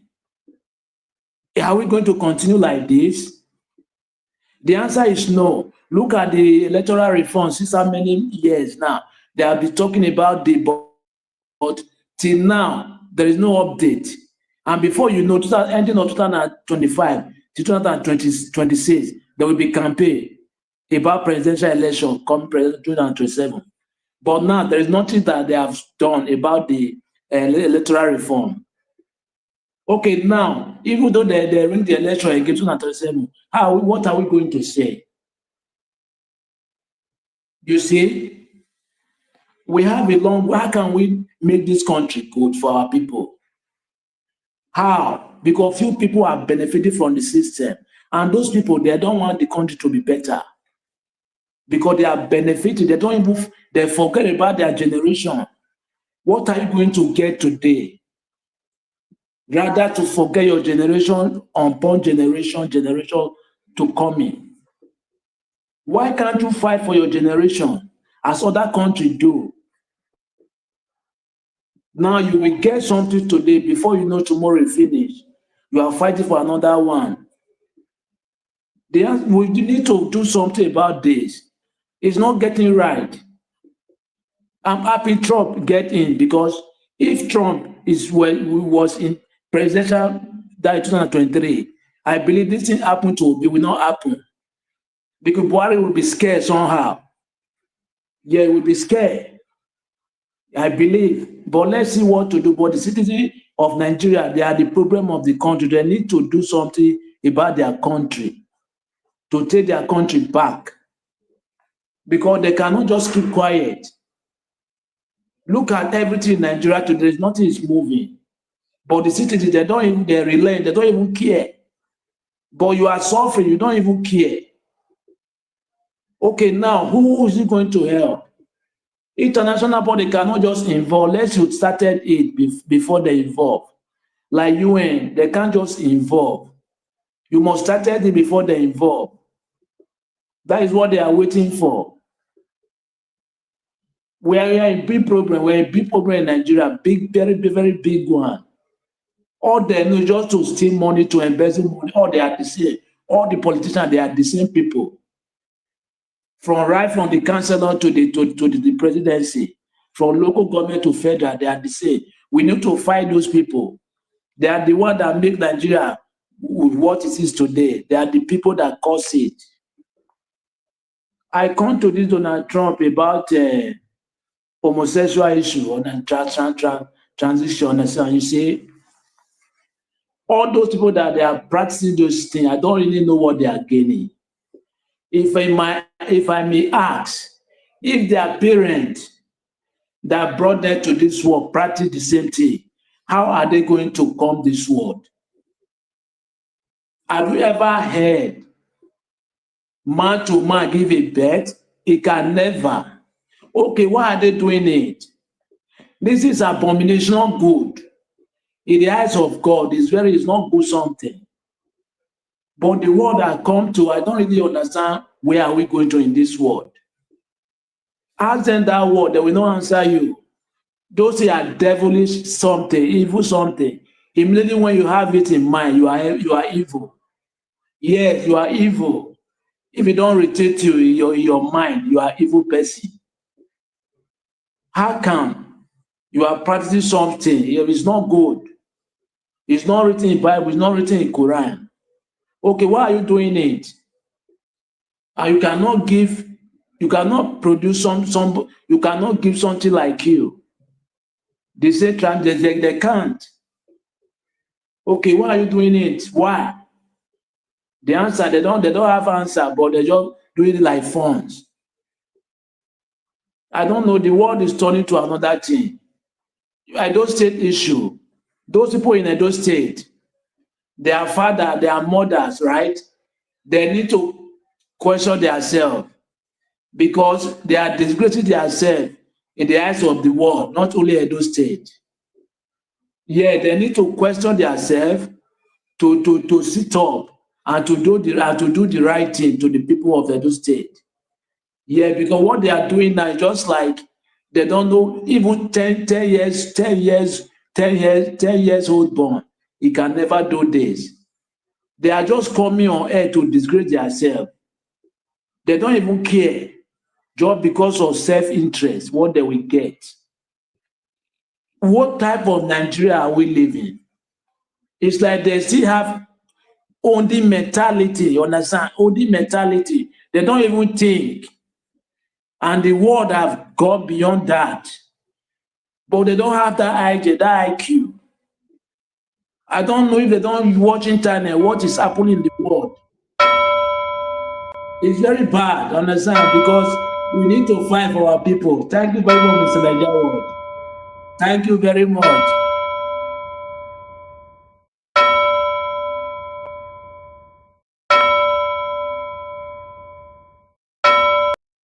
Let me come to Mazin Prince. Thank you very much, sir, for joining us today. It's been a while. Happy New Year to you. Please talk to us, sir. Good evening to you. Yes, happy New Year. Well, I think I spoke last week on something of that nature. And please, if you don't mind, it looks like somebody's mic is open. Yes, yes. Okay, yes. Thank you, sir. Anyway, talk to us. Thank you, sir. 8 minutes. Yeah. So for me, yes, good morning, good afternoon, and good evening to every other person. I just want to dwell on the protocol already established.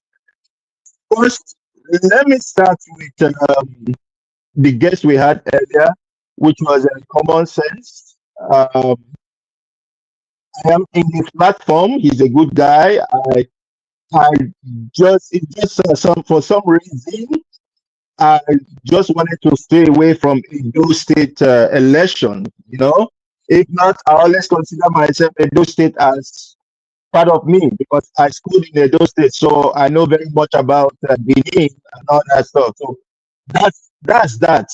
But to say he's a good guy and I love what he does. Let me also move forward and come to American politics. In as much as I wouldn't love to use vulgar words or disparage anyone because we are all free to support what we want to support. But can I ask a question?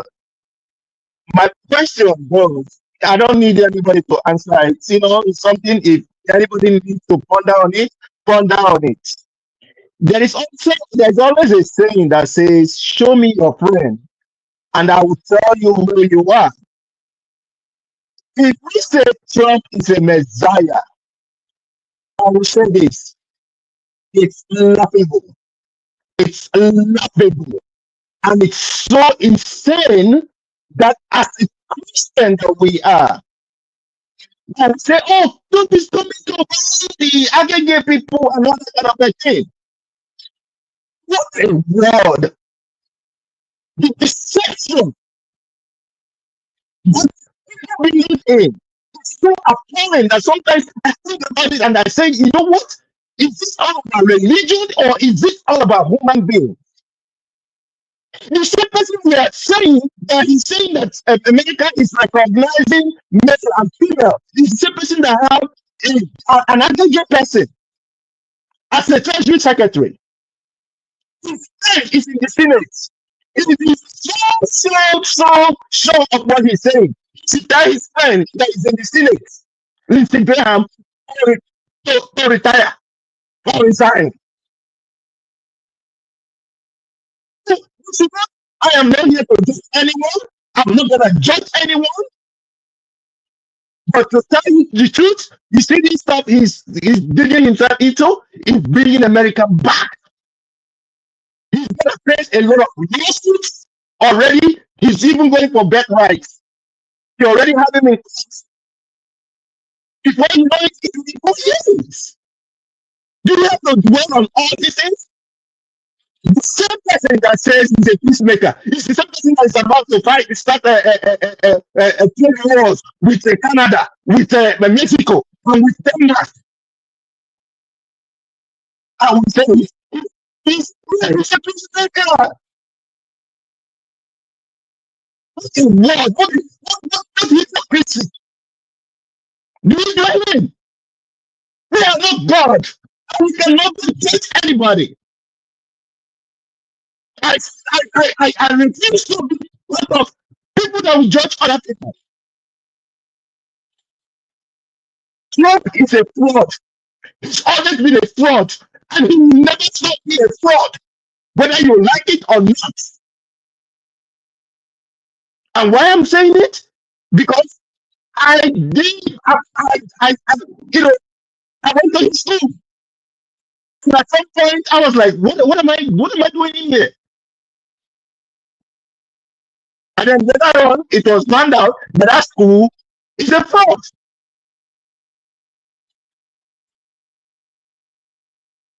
And he has already collected money from people. Or is it business we're talking about? Tell me the successful business that this man has ever done. He went into airline, his airline crumbled. He went into state, his state crumbled. He went into even the hotel. It's because of influence, political influence that he's using. I will come here. Oh, he's a messiah. He's a change man. He's not a change man. We will all be here. My happiness is that we will all be here. No matter how we hate, some people will say, oh, because they hated what Obama did and all that kind of a thing. I supported Jonathan. But my problem with Jonathan was because when things were being done, Jonathan had the opportunity to prosecute people. He never did. They gave him all the positions. Did he do it? No, he did. Other people, Desiani from River State was being brought in by Amechi. That's like tomorrow, I just look at Amechi and I shake my head. Or is it sports people like Ruben and other people? They were all in this thing together. Even this one that is disgracing himself, Reno Mokri, going up and down. His problem is to bring a tribal war. But he will never succeed. So sometimes I tell people, please, believe in what you want to believe in. But don't generalize it. We will all be here. But if he likes, so he wants to chase everybody away, we will all be here. Look at the woman that spoke, the bishop that spoke, that told him that please in his devotion, all the cheaters was please have mercy on these people, tamper justice with mercy. Now he's saying that the woman should be taken out of that place. That she needs to apologize and be taken out of that place. What a word!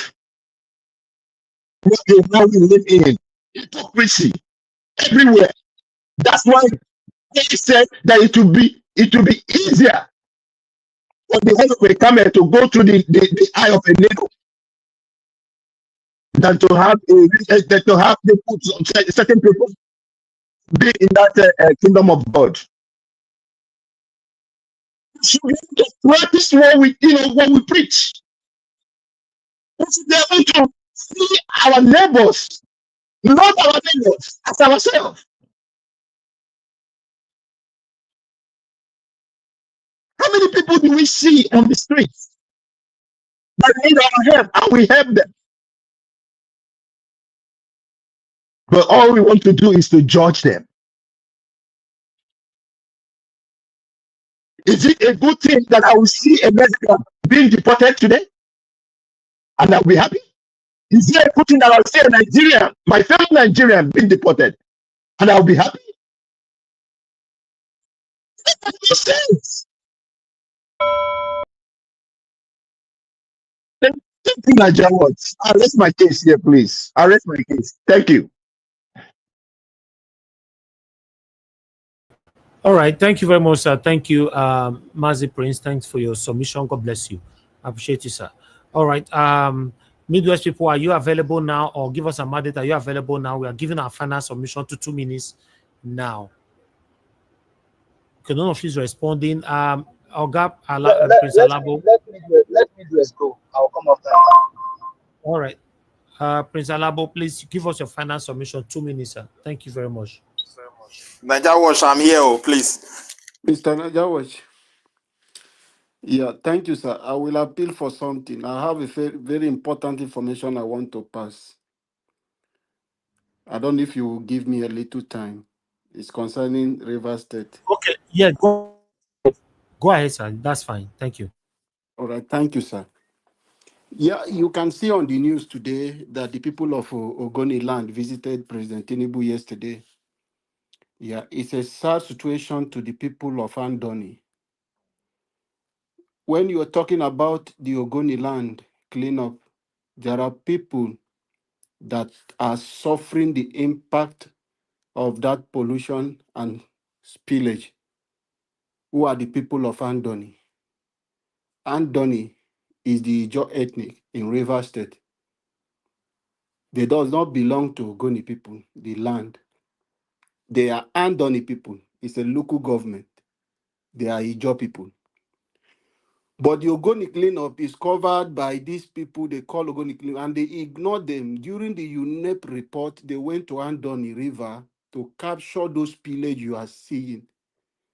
As I'm talking to you, the means of livelihood have raised this concern before on this platform of the people of Andoni, which they know, the aquatic business, the mangrove, the prewikun, all the seafood, this pollution, this spillage have destroyed. So the environmental degradation that has impacted these people so much, the federal government have abandoned the people of Andoni. As I'm talking to you, a community called Ataba Kingdom in Andoni, who shares boundary with Border, that suffer the impact of this pillage, which they cannot go to fishing anymore. The whole fish in the river, they can't go to the river and get anything. When you step into the river, there is no potable water for people to drink. This thing has impacted them so much. They have changed the name of these Ataba people, putting them as if they are all Ogoni people. No. And the federal government, the UNEP and Shell, they are aware of this. Shell has been in Ataba for several times. They would deceive Ataba. We are coming, we are going to get your people involved. As I'm talking to you, the Ogoni people come all the way to the Ataba land, doing a cleanup round without Ataba people getting involved. They claim the whole of those land. This same thing, that is why I'm using this medium. I know it will go far. Happened in 1992. Check on your Google, you will see the history. Ken Sarawiwa tried to claim Andoni to say it's Ogoni land. He resort to a serious crisis that lasted over a year. It was a Abacha government in 1993, I think so, that intervened a lot of lives. They destroyed the community of Andoni only in the name of they want to capture Andoni to put them under Ogoni people. Andoni is not Ogoni land. Andoni has contributed so much to the federal government of Nigeria. If you check, we are one of the local government that is giving Nigeria the highest oil production every month, both on the sea, both on land. But when this thing is happening, they tag it as Ogoni cleanup. But during the report, the place they came to take those pictures, if you check on Google, are all Andoni land, the Ataba Kingdom land, which is under the Andoni local government. At the place they came to take this picture, but they are not in the picture of this cleanup. It all tag Ogoni cleanup. And the major people who are impacted in the Riverland area, we are the fishermen who are in the Riverland area. They are farmers. The river and the boundaries are just different there, After the crisis, the intervention of the military government in 1993 that stopped the war and the crisis of the destruction of Andoni people, they come, there was this boundary, the market, and everything to say, this one is your own, this one is your own. Don't pass this, don't go this. These people are this one. And that resolved that issue. The war ended. But today, Mr. Najawas, as I'm talking to you, President Tinubu invited people. He did not invite the king, the leaders of Andoni, the chiefs were not invited. Which the UNEP, they know this. Shell, they know this. But they ignore it. Secondly, there is a road going through to Bonny. That is why I'm using this medium to call on the President of the Federal Republic of Nigeria and the Minister of Environment, Minister of Works, all of them to look into this. Road going to Bonny, if you check it on the internet, what you will see is border Bonny Road. Ask me, does Ogoni people share boundary with Bonny? No. It's only Andoni that share boundaries with Bonny and the Ogubolo local government. Then the next people you see are Kalabari, who share boundaries with Bonny. Ataba, the Andoni, share boundaries with Ogoni. And share boundary little with Opopo Nkoro, share boundary with Ogubolo, share boundary with Akwa Ibom State. Then they share boundaries with Opopo. These are the people. This road is coming from border, which border share boundaries with Ataba Kingdom, which is in Andoni local government. Road is passing through Ataba land, and Andoni is not tagged. They call it a border, sorry. They call it border and the Bonny Road. Ataba people are not involved. They are not in the war, but the job is going through their land. They are doing the same thing. So I'm just bringing this up. This is the same thing happening on this cleanup. The UNEP came to Ataba land, meet the king, deceive them, sign MOU that this cleanup, they will use Ataba people the same way they employ people in Ogoni land and do everything, do the compensation the way they did in Ogoni land. Ataba people have not received their own compensation till today. People are sitting on it. They have ignored these people. That is why we are passing this message to Ataba people are not happy. Federal government are ignoring this. The marginalization and the destruction that has happened to the land of Ataba through this pillage and the pollution that has affected the people of Andoni. We are the one in the river and area. Today, they have ignored them. No one is giving attention.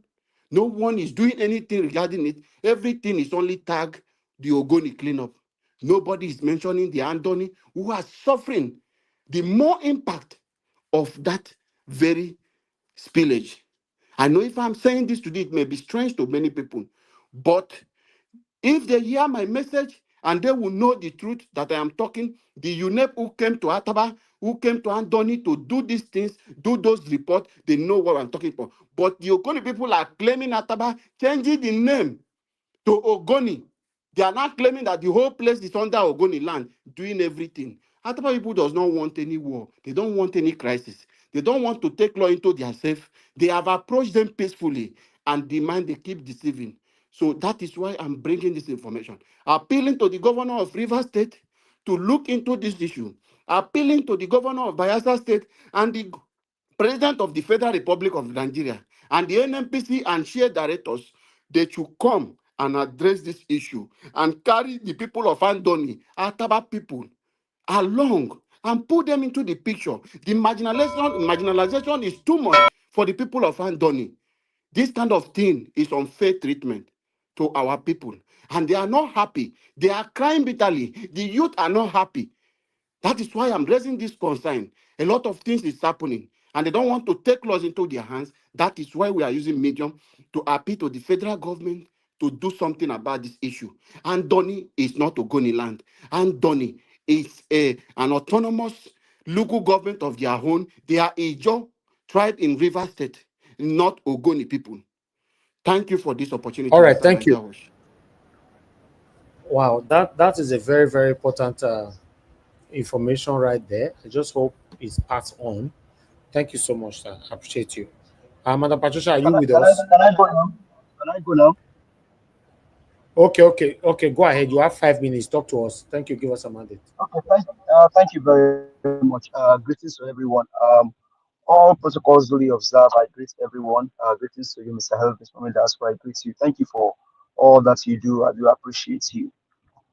Um, well, on the whole, I didn't see any of the video, but I think I saw the caption on the platform. Let me start with the issue of Seyi Tinubu.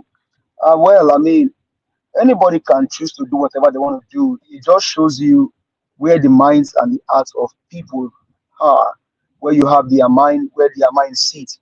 And it tells you that these guys are not really fighting for Nigerians.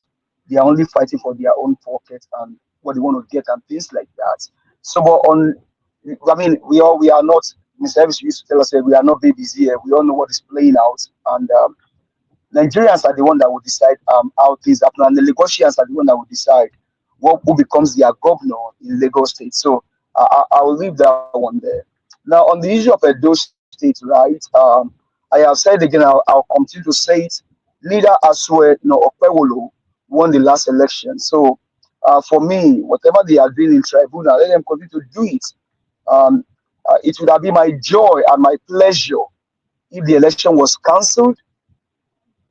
The election was cancelled, disannulled, disqualified, and then do a new election, because the election was marred with irregularities, both from APC and PDP, and whoever also play in that nonsense and the evil that happened in Edo State. That was not an election. Just like you have in the federal election, you cannot call the election that brought in the criminal drug baron into office an election. So the same thing happened in Edo State. There was no election that happened in Edo State. Only what happened in Edo State that the highest bidder was the one that got it all. The highest bidder got it all. And so whoever is thinking they want to go to tribunal, continue to go to that tribunal. Did you win the election? In my own judgment, none of you won the election. So continue to do your bidding. But the main thing is, when do we stop this old shenanigan? When does this evil stop? When does this evil and criminality stop? Where you now see politicians hire talks. Politicians will go and hire talks to come and displace and disrupt electoral processes. Politicians hire talks to come and help them when it comes to tribunal, because what is happening in tribunal today is that Okpewolo hired these guys. He also paid INEC allegedly. He got the election. So the talks they have to do is bidding to the end, whether in tribunal or anywhere. And if it gets to Supreme Court, it will simply ask. And so what is happening is that there's a federal might that they are using, and there's also a state might, because I mean now he has been sworn in as the governor of the state. So my pain and my concern is for the Edo people. Edo-like are the ones suffering this whole thing, because if it continues like this for the next 4 years, you will be surprised. They will tell you, oh, we weren't able to do anything because we have a bunch of court case, and so because of that, nothing was done. Oh, Edo-lights, will you guys help me again for the second term? In this second term, I'm going to do something. So it's a show of shame that this is happening. But this is what the politicians, this is what they do. They know what they are doing, but it's only painful that Nigerians are allowing them to be a puppet in the hands of this evil men. Now come to the country where I live. I think the last speaker before Mr. Labo made the announcement said some things that are very, very vital. I'm not against the person of Donald Trump. I'm not against his ambition. I'm not against his pursuit. But one thing is that Nigerians, if Tinubu is not good for you as a president, do you think that Donald Trump, the man with 34 count charges, is good for you? So you think that man is good for America, right? Well, if religion will not play out in Nigeria, but you can easily throw religion to you can easily throw religion to Americans, right? Because you think that is your savior. Well, you may claim that is your savior, but one thing is, I know my savior, my Lord and Savior, Jesus Christ, the one that died for my sin. I know my savior. I know who saved me from my sin. I know who saved me from my sin. So I don't. Thank you. Thank you. Give us I don't know what your analysis is. Now, then we now go on the issue. Maybe give us just a mandate. allow Can me you hear me? Can you hear me? Hello. Give us a mandate. Can you hear me? Yeah. Yeah, your minutes is over. I was talking. Did you hear me? Oh, okay. Okay. Well, thank you very much for the time. I do appreciate it. Maybe I will speak more in the next one. Thank you, sir. Thank you, my brother. Thank you so much. Thank you. Okay, I don't know if Madam Patricia is still with us. All right. Black Panther, if you are there, final submission, 2 minutes, please. Naija Watch, can you hear me? Yes, sir. 2 minutes. Thank you. I want to speak. This is we don't have enough time. If not, we would have said some secret out here because people need to be educated. Especially people that come up here and speak on America issue. If you are not living there, you cannot speak holistically except you do your diligence in researching very well, critically. Thank you, my brother Mazi, that came here. He stays in California. I know him. People just open mouth and talk. I'm a Republican. I know what I'm saying. Likewise, other Republicans that are here. So we should just don't put hand there that is our savior. A man that has 36 count charge. He did not plead guilty in some charges. And you say it's your Lord Savior. If Jesus was to be here, will he do what he's doing? Now, Edo State, people that are saying Agberoism is not in Edo State. I want to. Edo State has been one of the worst states in terms of crime before. If you don't know, I'll bring it back. Agberoism has been in Nigerian politics for the day they created Nigeria, that Agberoism came in. And the class was created. Now, for Nigeria to change, for this Agberoism to stop, you have to create a standard. You have to have a new electoral law. You have to have a new constitution that will shift out the kind of people that comes into power. If you want to look at Edo State, is Aswe want to be a governor? Is Obaseki want to be a governor?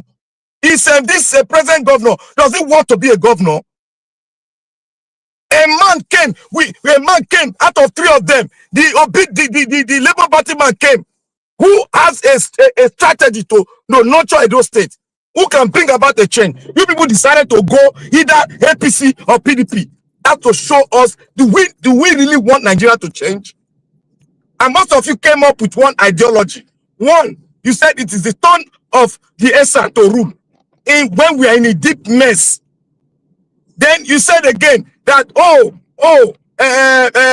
there was one other thing. We should look at the man. We should not look at the party. Those are the 2 ideologies that they campaign with, and that is what brought Agbado into power. So, my dear Edo people, if you think you can use APDP or APC to get a good Edo State, you are just joking.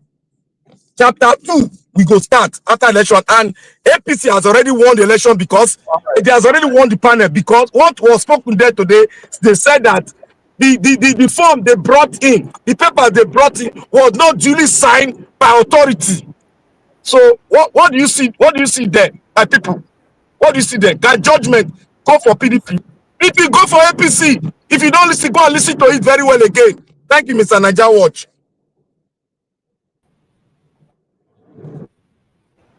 Okay, Black Panther, when you are saying APC have already won this state, me I don't understand. Now APC you support that? Okay, I don't support APC, but APC don't get loophole. The judges will use it because, one, when they said a certified true copy was brought forward by PDP to the courthouse, now they have to prove that uncertified copy is a certified copy. And you know how these judges, they behave. They look for one loophole and make a judgment. They are giving them the loophole for bringing uncertified copy, not certified by INEC, to the court. Did you hear what the journalist said? Thank you. Okay, thank you. Thank you. Let's move on. Thank you very much. I would like to come to Midwest people. Please, you have 2 minutes, final submission. Only 2 minutes? Yes, that's the final submission. Yes, that's the final submission, sir. I don't know what to submit because I didn't even make any something before in the past. So what I will say is that I thank you for your time and I thank my fellow panelists. And they have said so much. Give you 8 minutes in the past now. What do you use it? You didn't give it to me. I have never used 8 minutes. Hello. Are you hearing me at all? Hello. You talk just now. Yeah, but I not use 8 minutes. I've never. No, never use it. Never use 8 minutes. I didn't use it. So, but nevertheless, let me just use these 2 minutes. I greet everybody. And I've had some. Okay, you never. Okay, you never talk. Your network is bad. I'm getting myself back. Okay, I don't know why it's like that, but let me talk. Maybe is it okay now as I'm talking when you are not talking? All right. Okay, go ahead. All right. Okay, go ahead. You have 8 minutes. I thought you've already given some people for 8 minutes. No. Really? So you get 8 minutes, right? I greet the whole house. I greet everybody. I thank you, Naija Watch, for your time, and I greet also my fellow panelists. You know, we have said a lot of things since, and the thing is this: what I've come to realize that those things we are aiming at, the structure is not on ground for any governor or government or people representing to achieve them. And that is why people, they are now aligning fast to see if they can have opportunity to occupy any position. And in doing so, something will come into their purse. I will go straight to my state. Most of these things that we are analyzing here, Agbero, I've heard it so much. I don't even know it's Agbero here because in my state now, when I look at those faces, they are not new to the policy, to the politics of that state. 4 years ago, when we were shouting Togba, I think Edo State was a leading voice, and it was part of those politics and political that brought Obaseki into power.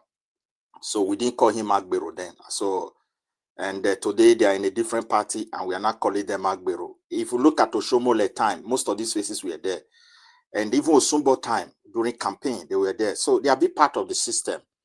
But one thing is very clear: PDP and APC, they are just the same thing. I cannot say APC is bad because Okpeboro is leading Edo State.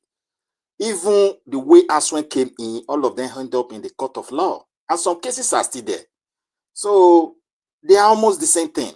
And when you look at the tribunal, APC came there as a gentle people from the first day, no toggery, they were not harassing anybody, only for them to find out that some bodyguards from Aswen were now selecting those that can go into the court hall, and those who cannot go in. And they find out these people were not police, they're just private people organized by PDP.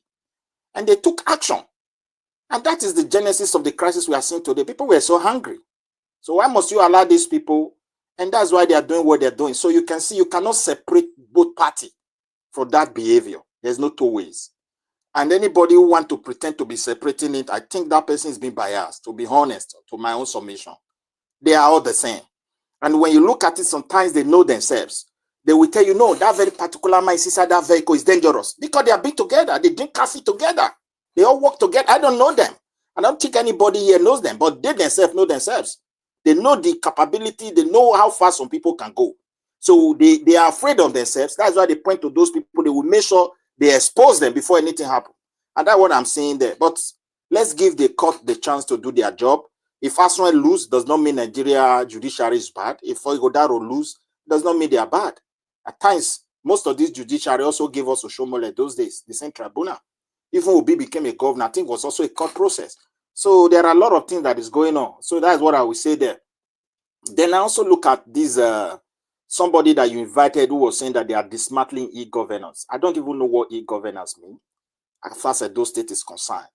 But if it is a system of government that deal with digital recording, keeping record and data in a digital form, Edo doesn't have structure to run that. We have to be honest to ourselves, except you want to scan the people, You give them one vocabs like digital governor, we can say governor, e-governor, so that they can be silent and while you are siphoning their future. If you talk of e-governance, as far as Europe is concerned, may I feel I'm blessed to live in one of the regions that is even leading as far as the whole Europe is concerned. I can boast of that. So a situation when a new governor came into power and said, I need a financial record of the local government. And people from diaspora, some of them are saying, no, you don't have that power. Local government is autonomous. Come on. I live in a local government that have autonomy, but that autonomy does not stop them not to give an account on monthly basis. And at the end of the year, there is a balance sheet about that local government. So that is how they function. So even the state governor office had to do the same. Then if we really have e-governance, that means Okwe will just need some few code, generate his own code and log in and get the information, both from the state and likewise the same local governor chairman. If indeed there was anything iota of e-governance, they can also access the governor's own. And that is how it functions. So we cannot come to baboons and deceive our people with strange words like Edo State don't have anything E. If you have, tell me the number of children that will be starting school next year. Let's go to the Ministry of Education now. Nothing. You just give people tablets. They don't even have a terminal to charge those tablets sometimes. The day there's no charger, the whole of them will stay idle. They can't even read. They can't write with paper again. There's no textbook. In the schools, they don't even have roof. I don't know the E that is there. This is why I'm so confused about the whole issue when they say people are dismantling. E-governor was not there. It's not in existence. Those computers were with some group of people, contract be given to their friends. They collect their shares. They put those stuff there and use it to run things that suit their own ego, not for the interest of the state. Nothing have to do with the state there. If anybody have anything to say about the e-governance, what those state people have benefited, any information or data, come to this platform. You are invited. Tell us that because of the e-governance, we now know the numbers of people that own commerce in our state. The entire business are informal. You cannot have e-governance and you have informal system of business whereby you don't have, you want to collect VAT, the people don't have VAT number. You want to collect tax, they don't have tax number. Even the Ministry of Finance is not even in existence. You use your own ministry of state government office, finance department to replace the entire Ministry of Finance. So we have to be honest to our people that indeed there is a big problem. And if we are crying for a change, we also need to really evaluate the complex of this problem so that we can speak to specific issue that affected everybody. It's very sad that our country is in the total mess. Neither the past, neither the current one, or neither the ones to come that seems to be having that mind to impact a change. That is my conviction now. I don't even know who to trust. I don't know who to believe upon. Never, no matter their levels of education, no matter their levels of exposure, what we did in Edo State 4 years ago or 4 years plus, supposed to have bring a new foundation to the governance of that state. It's unfortunate we don't have anything to write home about. All these ones we call Agbero, they are Edo indigenes.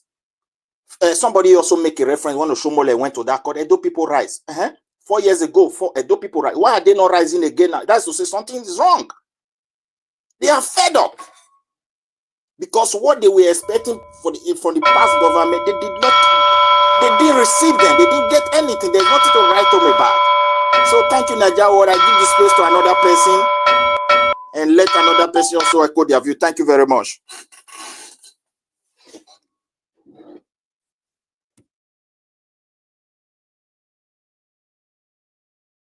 Oh, God bless you, sir. Thanks for coming to put your voice. Just mute yourself, sir. Mute yourself. Thank you very much for your time. God bless you, sir. All right, Abdul Malik, please, your 2 minutes, sir. Thank you very much. Yeah, good evening once again, Mr. Najawa. This your bed and real sick now. You know what? Nigeria has become the dictatorship type of government, but some of us, we don't get it that way. Because Nigeria today, there is nothing is working. Even though you go to tribunal, any court you go, they will decide on one particular party, which is we all know. Most of the governor in Nigeria today, there is no one with free and fair election. They all rig themselves into the office. But what happened in Imo State? Everybody say PDP won, but what happened? They give, Labour Party won, but they give APC. We are just, let us stop deceiving ourselves, because Nigeria today is the delivery type of government. They decide what to do and who to give. That is what they are doing. They just decide who to give. That is what they are practicing in Nigeria. Even though you go to court, there is nothing will come out of it. And what is going to be the solution? If the citizen they don't take action, there is nothing will change. Yeah, that is what I say, because what they are doing now is just like the Nigeria is captured. Yeah, it's captured. How can somebody just vow that he will give Edo State to APC? And really, it happened. APC did not win election, but see what happened. They just give them they ring themselves into there. Now the state now is mixed. Okay, the citizen there is nothing that they do. I don't really understand. Okay, how can the tribunal will sit up to give the right judgment? Probably no. The answer is no. I don't know how this system will change, because the system now is getting out of hand. It's everywhere in Nigeria, not only Edo State. The only thing they just have to do is just to extort money from the citizen. Just take a look now for bank. The way they are deducting money from your account, you will not expect. Even though you complain, they will tell you, okay, they will do something about it, but there's nothing they will do. That one cannot grow economy. You can't grow economy. You cannot use tax or all those things to grow economy. No. Do productive, understand? Make sure the country is productive. That is how country grow economy. We have many things to produce, but you can't do it. You expect tax. How can tax grow economy? And if people don't work, how can you collect tax from the people? The answer is no. Is it not who pay tax? If you don't work, how can you pay tax? Somebody that is jobless, you cannot pay tax. You cannot afford tax. Yes. I don't understand how the country is going, but it's only way citizens will change the system. But the way the system is going now, there is nothing we change, because we are not true to ourselves. We are all deceiving ourselves for one or two things. Nigeria today, look at now. We have something that we can do that we can bring money to the country, and it will make the economy grow. Okay, why the government cannot do it? Rather to import something that you can produce, you rather to go and import, to buy from outside the country, which is not right. It's not supposed to be that way. You see, they don't have idea.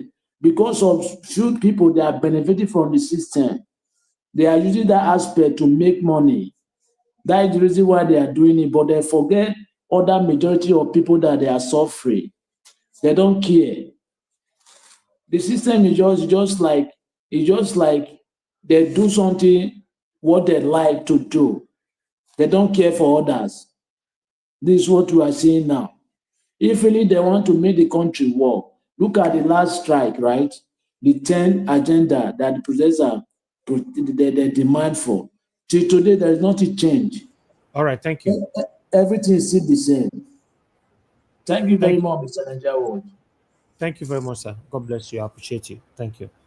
All right. I guess everybody on the panel will give you their final submission.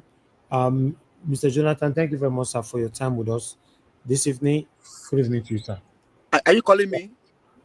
Okay, are you available to give your final submission? And go ahead. If yeah. I want Mr. Jonathan to be the last 2 minutes, quiet. Yes, I'm here. I'm here. Can you hear me? Can you hear me, sir? You go ahead. We can hear you.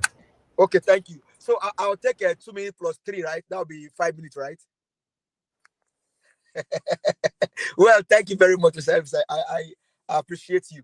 Well, then on the issue of Donald Trump, like I was speaking earlier, let me just tell you guys what just happened to me now. Please give me 1 second, please.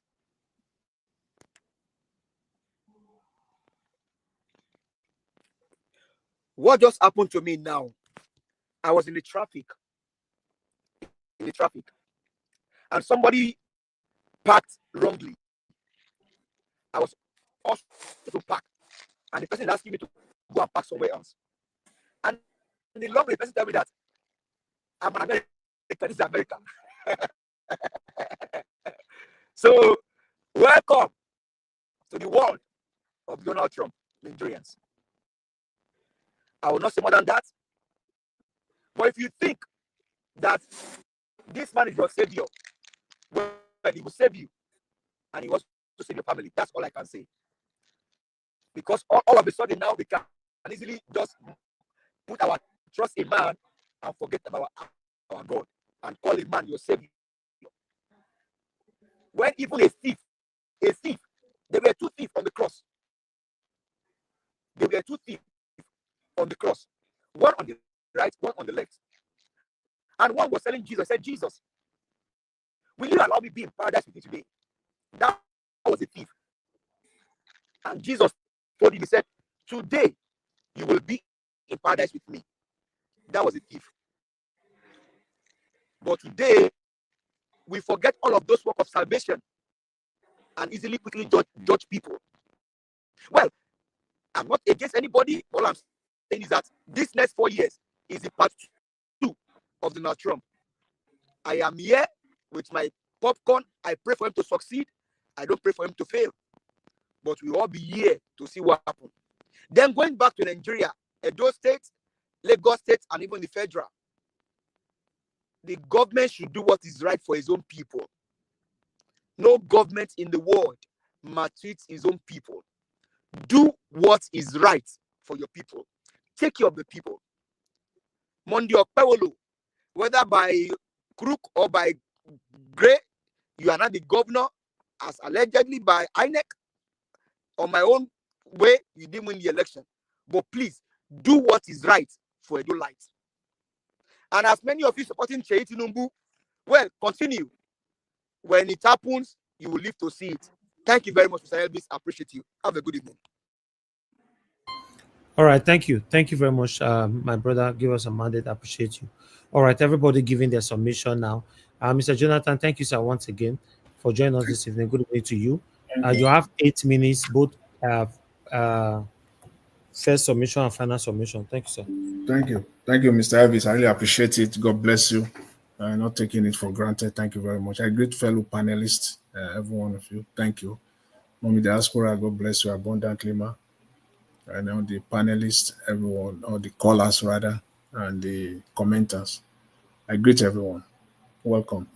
You see, let me quickly start from where my brother Give Us Our Mandate stopped. The statement he made moments ago. He said he has his popcorn ready. I have my popcorn. My own popcorn is the jumbo pack. You know, when I go to the movie. My own plenty too. You know, when I go to the movie, I always get the jumbo. You know, the jumbo one is beside me. It's a jumbo pack that I have. You know, I'm ready for the next 4 years. I will be enjoying my popcorn. Baba, you send the wine. Baba, you send the wine to your freezer. So that popcorn can go well. I just always, you know, I want to relate it, you know, to Nigeria. Always when it comes to this issue of Donald Trump. You know, the way Nigerians were so naive. Some were not naive. Some were deliberate. They knew exactly what they were doing when Agbado came on board. Most were naive. They thought it's going to be, you know, bed of roses. And as we say in the Nigerian palace, we will say shege. The Americans will see their own version of it in a different way, but they will definitely experience it. So we're waiting. The other thing actually that made me to come to the platform was when I heard Black Panther, you know, was talking about people that are not in US should not talk about, you know, if you are not living in the US. I think I don't agree with that entirely. I think it's misguided, and you know, the fact that you are not living in the US. As a matter of fact, people that are living. Mr. Jonathan, sorry. What I mean is the politicking in the US. Yeah, even the politicking in the US, even you see, some years ago, years ago, I traveled to the United States, with my family, and we're there at a gathering, and even you discover that even the people that are living there in United States, they don't even know anything beyond the state, the four wall of the state, not even America. And then we are joking, having a conversation. Even with my kids, they are asking the American people, where have you been to? Which country have you traveled to? To our utmost surprise, all of us, almost all of them said they have not stepped out of United States. They have never stepped out of United States. My kids were just laughing. They don't know anything beyond the shores of United. That is why someone like, this Republican Party, that is why they can bamboozle them up and down the place in America. Some of them don't even carry American, they don't even have their passport. The American citizens, they have never traveled outside the shores of United States. So they don't even know what is going on politically. They are not politically informed. So it is even people that are outside. We that are outside, most people outside, they know what is happening, especially the United States. People may not know anything about Germany, about Russia, but United States, people know what is going on in the United States, and they can make informed decisions or, make informed opinion, rather, when it comes to United States. So a lot of people know what is going on in that country. But with respect to Nigeria, again, I will just say this: the impact this is going to have on Nigeria is not going to be a good one at all. This government, most Nigerians that supported him, again, is based on naivety. They have no clue, what this government is up to. And now here we are. We're going to start seeing it. The one that I can predict today that is likely, like more than 50% possibility that it will happen, that it will have impact on Nigeria, is that the price of crude is going to drop this 2025, starting 2025. So all these projections that they made in Nigeria, about $76 per barrel, is going to fall flat. Please, this is social media. It's recorded. We'll come back to it. It's going to fall flat. You are right, Oga Jonathan. You are very right. So that their calculation that they made of 76, that is the reason. They already, within the government, is a government. They have access to information. They know what most of us don't know, at least firsthand or early enough. That's why you think Tinubu just called the Ogoni people for nothing? To call them yesterday, to call them to Abuja? You think he just called them after more than 2-3 decades that Kensaruwiwa was brutally massacred by Sani Abacha? That the Nigerian government dare not to enter that area no oil company dare to go to that area to go say they want to go and access or to drill or for crude oil. But now, as Tinubu himself will say, we are now there. That's why they need the Ogoni people. They need the oil from that side, but at the detriment of the people, the environment, the devastation that they have brought to that area alone is despicable, to say the least. No government, no responsible government should even nurse the idea of trying to drill one barrel of crude oil from that part of Nigeria at this time. The focus should be on the people. That environment has been completely destroyed. The livelihood of the people, the Ogoni people, is completely destroyed. They will need massive investment in the trillions of naira to clean up that area. But rather than focusing on that, they want to go back and start drilling crude oil again. It shows the insensitivity of the government. But because of what? Desperation. Because all the areas, all the other oil wells, they have pledged it. They have pledged it. So all this rubbish we hear all the time. So when you hear it's so nauseating. Sometimes they will be throwing the number around 1.7 million barrels per day, 8.8 million. Where?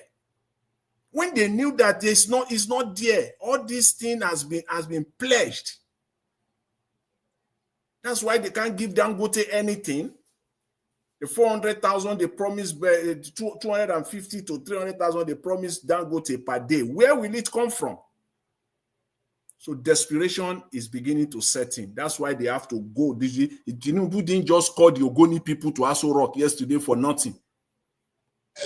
And I pray that the leaders of Ogoni land, the Obas, and the leaders of that community, they will be wise enough. They will not sell their community and sell their people for penury, for nothing. Set their generation yet unborn for nothing. Their focus, their insistence should be the cleanup of that area. To clean up that area, government should make all this 100 million, 50 million, 80 million naira, 200 million for frivolous project that they inserted into the 25 budget. They should have put that money together, get to those areas, and start cleaning up cleaning up the community for the sake of the people that are there. The people are destroyed. I mean, you need to see what is going on in Ogoni land. That is just one portion of the South. And all we're seeing now is that they are going there again, nursing the idea to be lifting crude oil again. Is it when the people buy? Is it when you start seeing people literally dropping dead in that community that the government will rise up? Because that's what they know in Nigeria. Not until when people start buying. I mean, on the face of it, people start dropping dead in that area. So the government need to rise up and need to do the needful. And it is the responsibility of the Ogoni leaders. It is on them at this point in time. I don't know what Tinubu discussed with them in closed door at Aso Rock, whether he has pocketed them with brown. I don't know. I don't have an idea. But for whatever it's worth, they should know that it is their community, their generation yet unborn, that is at stake here, and not about money, not about anything. It is about that community. That community is completely destroyed as we speak. It is to salvage what can be salvaged. At this moment, gas is flaring there for decades on a daily basis, unabated. Gas is just flaring in Ogoni land. And I believe it's the Chevron that did that, isn't it? Yes. They Chevron. Nothing. They didn't pay. And even if when they went to court and they mandated them to pay, where is the money? Who are those that got this money? Where is it? It is the people of Ogoni. When you see some videos, I mean, literally, if you have blood flowing through your veins, you will be crying for that part of Nigeria. So I'm calling on this government. They should rise up, do the needful, stop the idea of trying to go there to start lifting crude oil. They should stop it. Just bury that idea and start doing the needful wherever they want to get the money from, because they know that the money is not going to come from anywhere, so they need other sources. It is only desperation at the detriment of the people that will make a government to say you want to go back to Ogoni land to start lifting crude oil. Nothing else. It is only that there is no way to go. Why?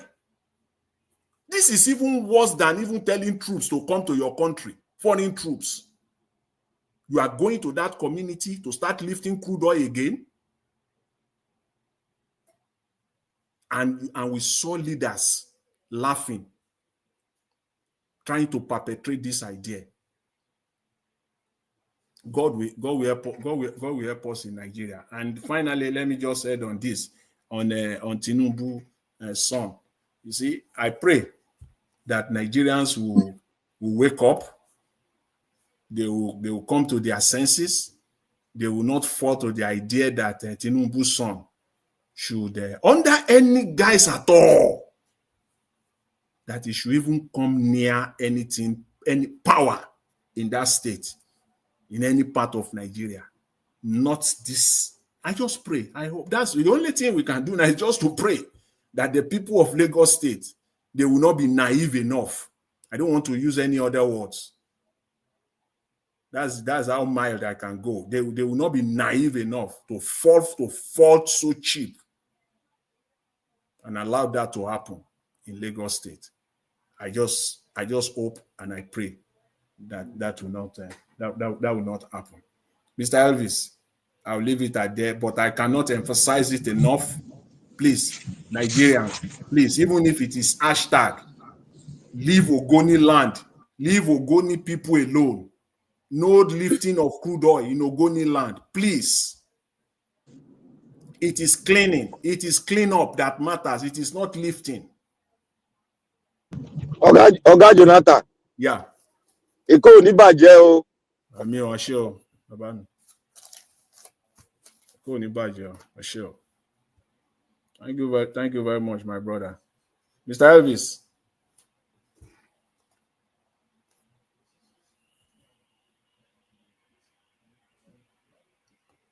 Mr. Elvis is not. Mr. Elvis. Mr. Elvis digging. Where are you? Is it this? Is it? You can see that just to. Mr. Jonathan. Yeah. Mr. Jonathan, you know the reason. You see, you need to filter the people that really know what is going on in Nigeria. I mean, in the United States, because you read more. You listen to the right media, even you listen to other media to put it together and analyze. Is it everybody that knows how to do that? Those are the fundamental questions. Some people are supporting Trump because of homosexual. He has saved the world. What about those people that get married to 8-year-old children that sleep with them in Nigeria, their country of birth, in Africa? 8 years old, 6 years old, have been married out. They don't stick to that. What can be so bad like that? What can be so? Are they not both the same thing? Homosexual and people getting married to a child of 8 years that is not sexually matured? No, and it's going on in Nigeria. Nobody wants to make a law. The pastors are there. The imam are there. They are saying Donald Trump is their savior. You hold on. We will all take our popcorn and be watching. They will not talk about it because they will say it's Sharia. You know, they will say it's under Sharia. Their country. You know the reason why they are supporting Donald Trump? Let me just tell you one secret now. I have the video. The video is me. There is one Nigerian guy that is in Trump administration. He's locked in there, and he's an Igbo man, extract from Nigeria. That is why they are locked down. That is why you see the guy that was invited was a praise singer from the East that was there. Yeah, the guy. Yeah, they invited the guy. From Nigeria. They invited a lot of people from Nigeria that weren't in the government. See, they go surprise. Not be Donald Trump. We are here. You know, Donald Trump, for him, Donald Trump is all about transaction. Hear me, Mr. Elvis. Hello. You're back. No, they hear me. Yeah, you are welcome. When we say come, your line is breaking, no. I can hear you now. Your line is still breaking. That's what I'm saying. My network is failing me. Okay. And Nigeria is there now. Mr. Elvis, I made my submission. I called on you, and then Mr. Black Panther took over to save the day while you are off. Mr. Edigi, Niger Watch. You guys can just continue. I beg. If it comes, stop him for wherever you want to stop it. Okay. So for the Edo State, I have said it point blank.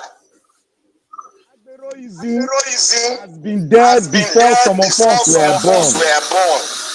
And Edo State has climbed to the #1 position in notorious activities before in Nigeria. So people not recognizing Agbero now because they are not on their side.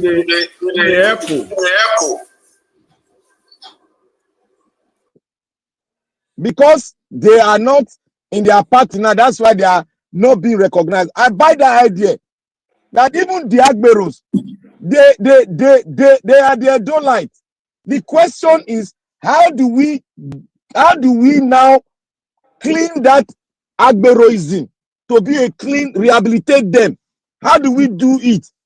Or how do we push them aside not to be involved in these notorious activities? That is what we have not been able to say. See, the thing is, if you want to push them aside, first of all, you have to look at their source. Their source was from Motor Park. And at a point, the state governor have to work with them by calling them revenue collectors. So they generate money for the state government. So if you want to stop them, just as people said that we have e-governance, that is to say, if you want to run transportation, you put up a standard where those who have transportation have to go straight to the bank to pay their tax. If you're able to do that, we don't need them anymore. But the question is, the so-called e-governors don't even know how to run transportation. And who is going to stop it? There is no way. It's going to get worse. So they made money. They are rich. They've tested it. Because when they were generating money for government, the system is simple. They're what they call quota. Once they meet up that quota, the rest is their own. And that's some of them become super rich. And as they are having money, they have influence, they have power. So you can't throw them away easily. And they love the politics that we always continue to recognize them. And sometimes because of the nature of our politics, we're voting. Like somebody just said, I want to vote in Europe. They send you everything in your house already. You don't apply for anything. They will send you for it because your data are already with them. As far as you have that age you merited, you go and vote. The day you go and vote, maybe you see few people there. You just go inside, you do whatever, and go hard. Nobody is disturbing you. So, but the nature of politics where you don't even have identity of those that are coming to come and vote, the INEC will do it in their own style. And at the end of it, confusion everywhere. So how are you going to kick Agbe away? So Togri is there. We are strongly for power, except those power that is more than them will come in one day like what normally used to happen in the days where somebody will just announce.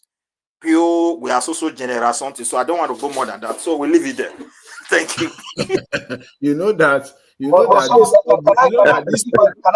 interject, sir? Yeah. Because I know I know that this INEC governor is your right, and your network is failing, Egbon. Do you think that what he's doing now, the youth is right? The youth is state. I think is ideal. I'm what you said now that.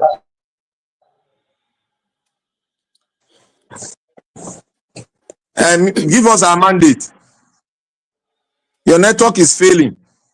And I want to ask this question to everybody. If everybody listening to the delivery, Nigeria was delivered, the topic in the court cases, they said PDP, the document they presented, it was not certified document in the court of law.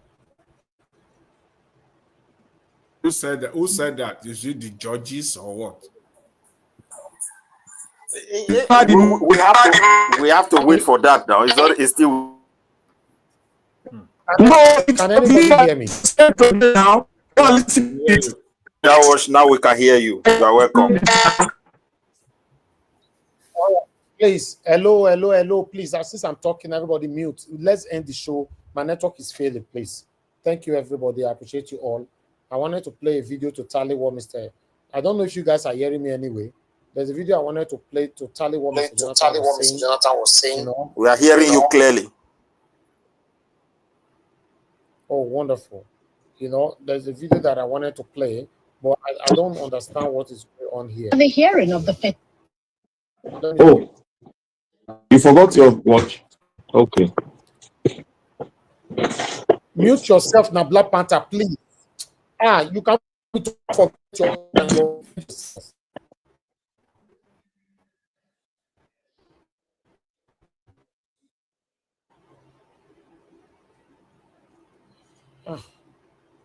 Anyway, maybe tomorrow we'll tally it up. I appreciate every one of you. Thank you so much for your time with us today. The network is seriously failing, but we need to end the show right now. And God, now will bless you. I'll see you guys again tomorrow, 7 p.m., so that we can continue from where we stop. Thank you, everyone that contributed to this broadcast today. We don't understand if this is a network problem or if it's an attack. I don't understand it. But still, I appreciate you all, my people. Have a good night.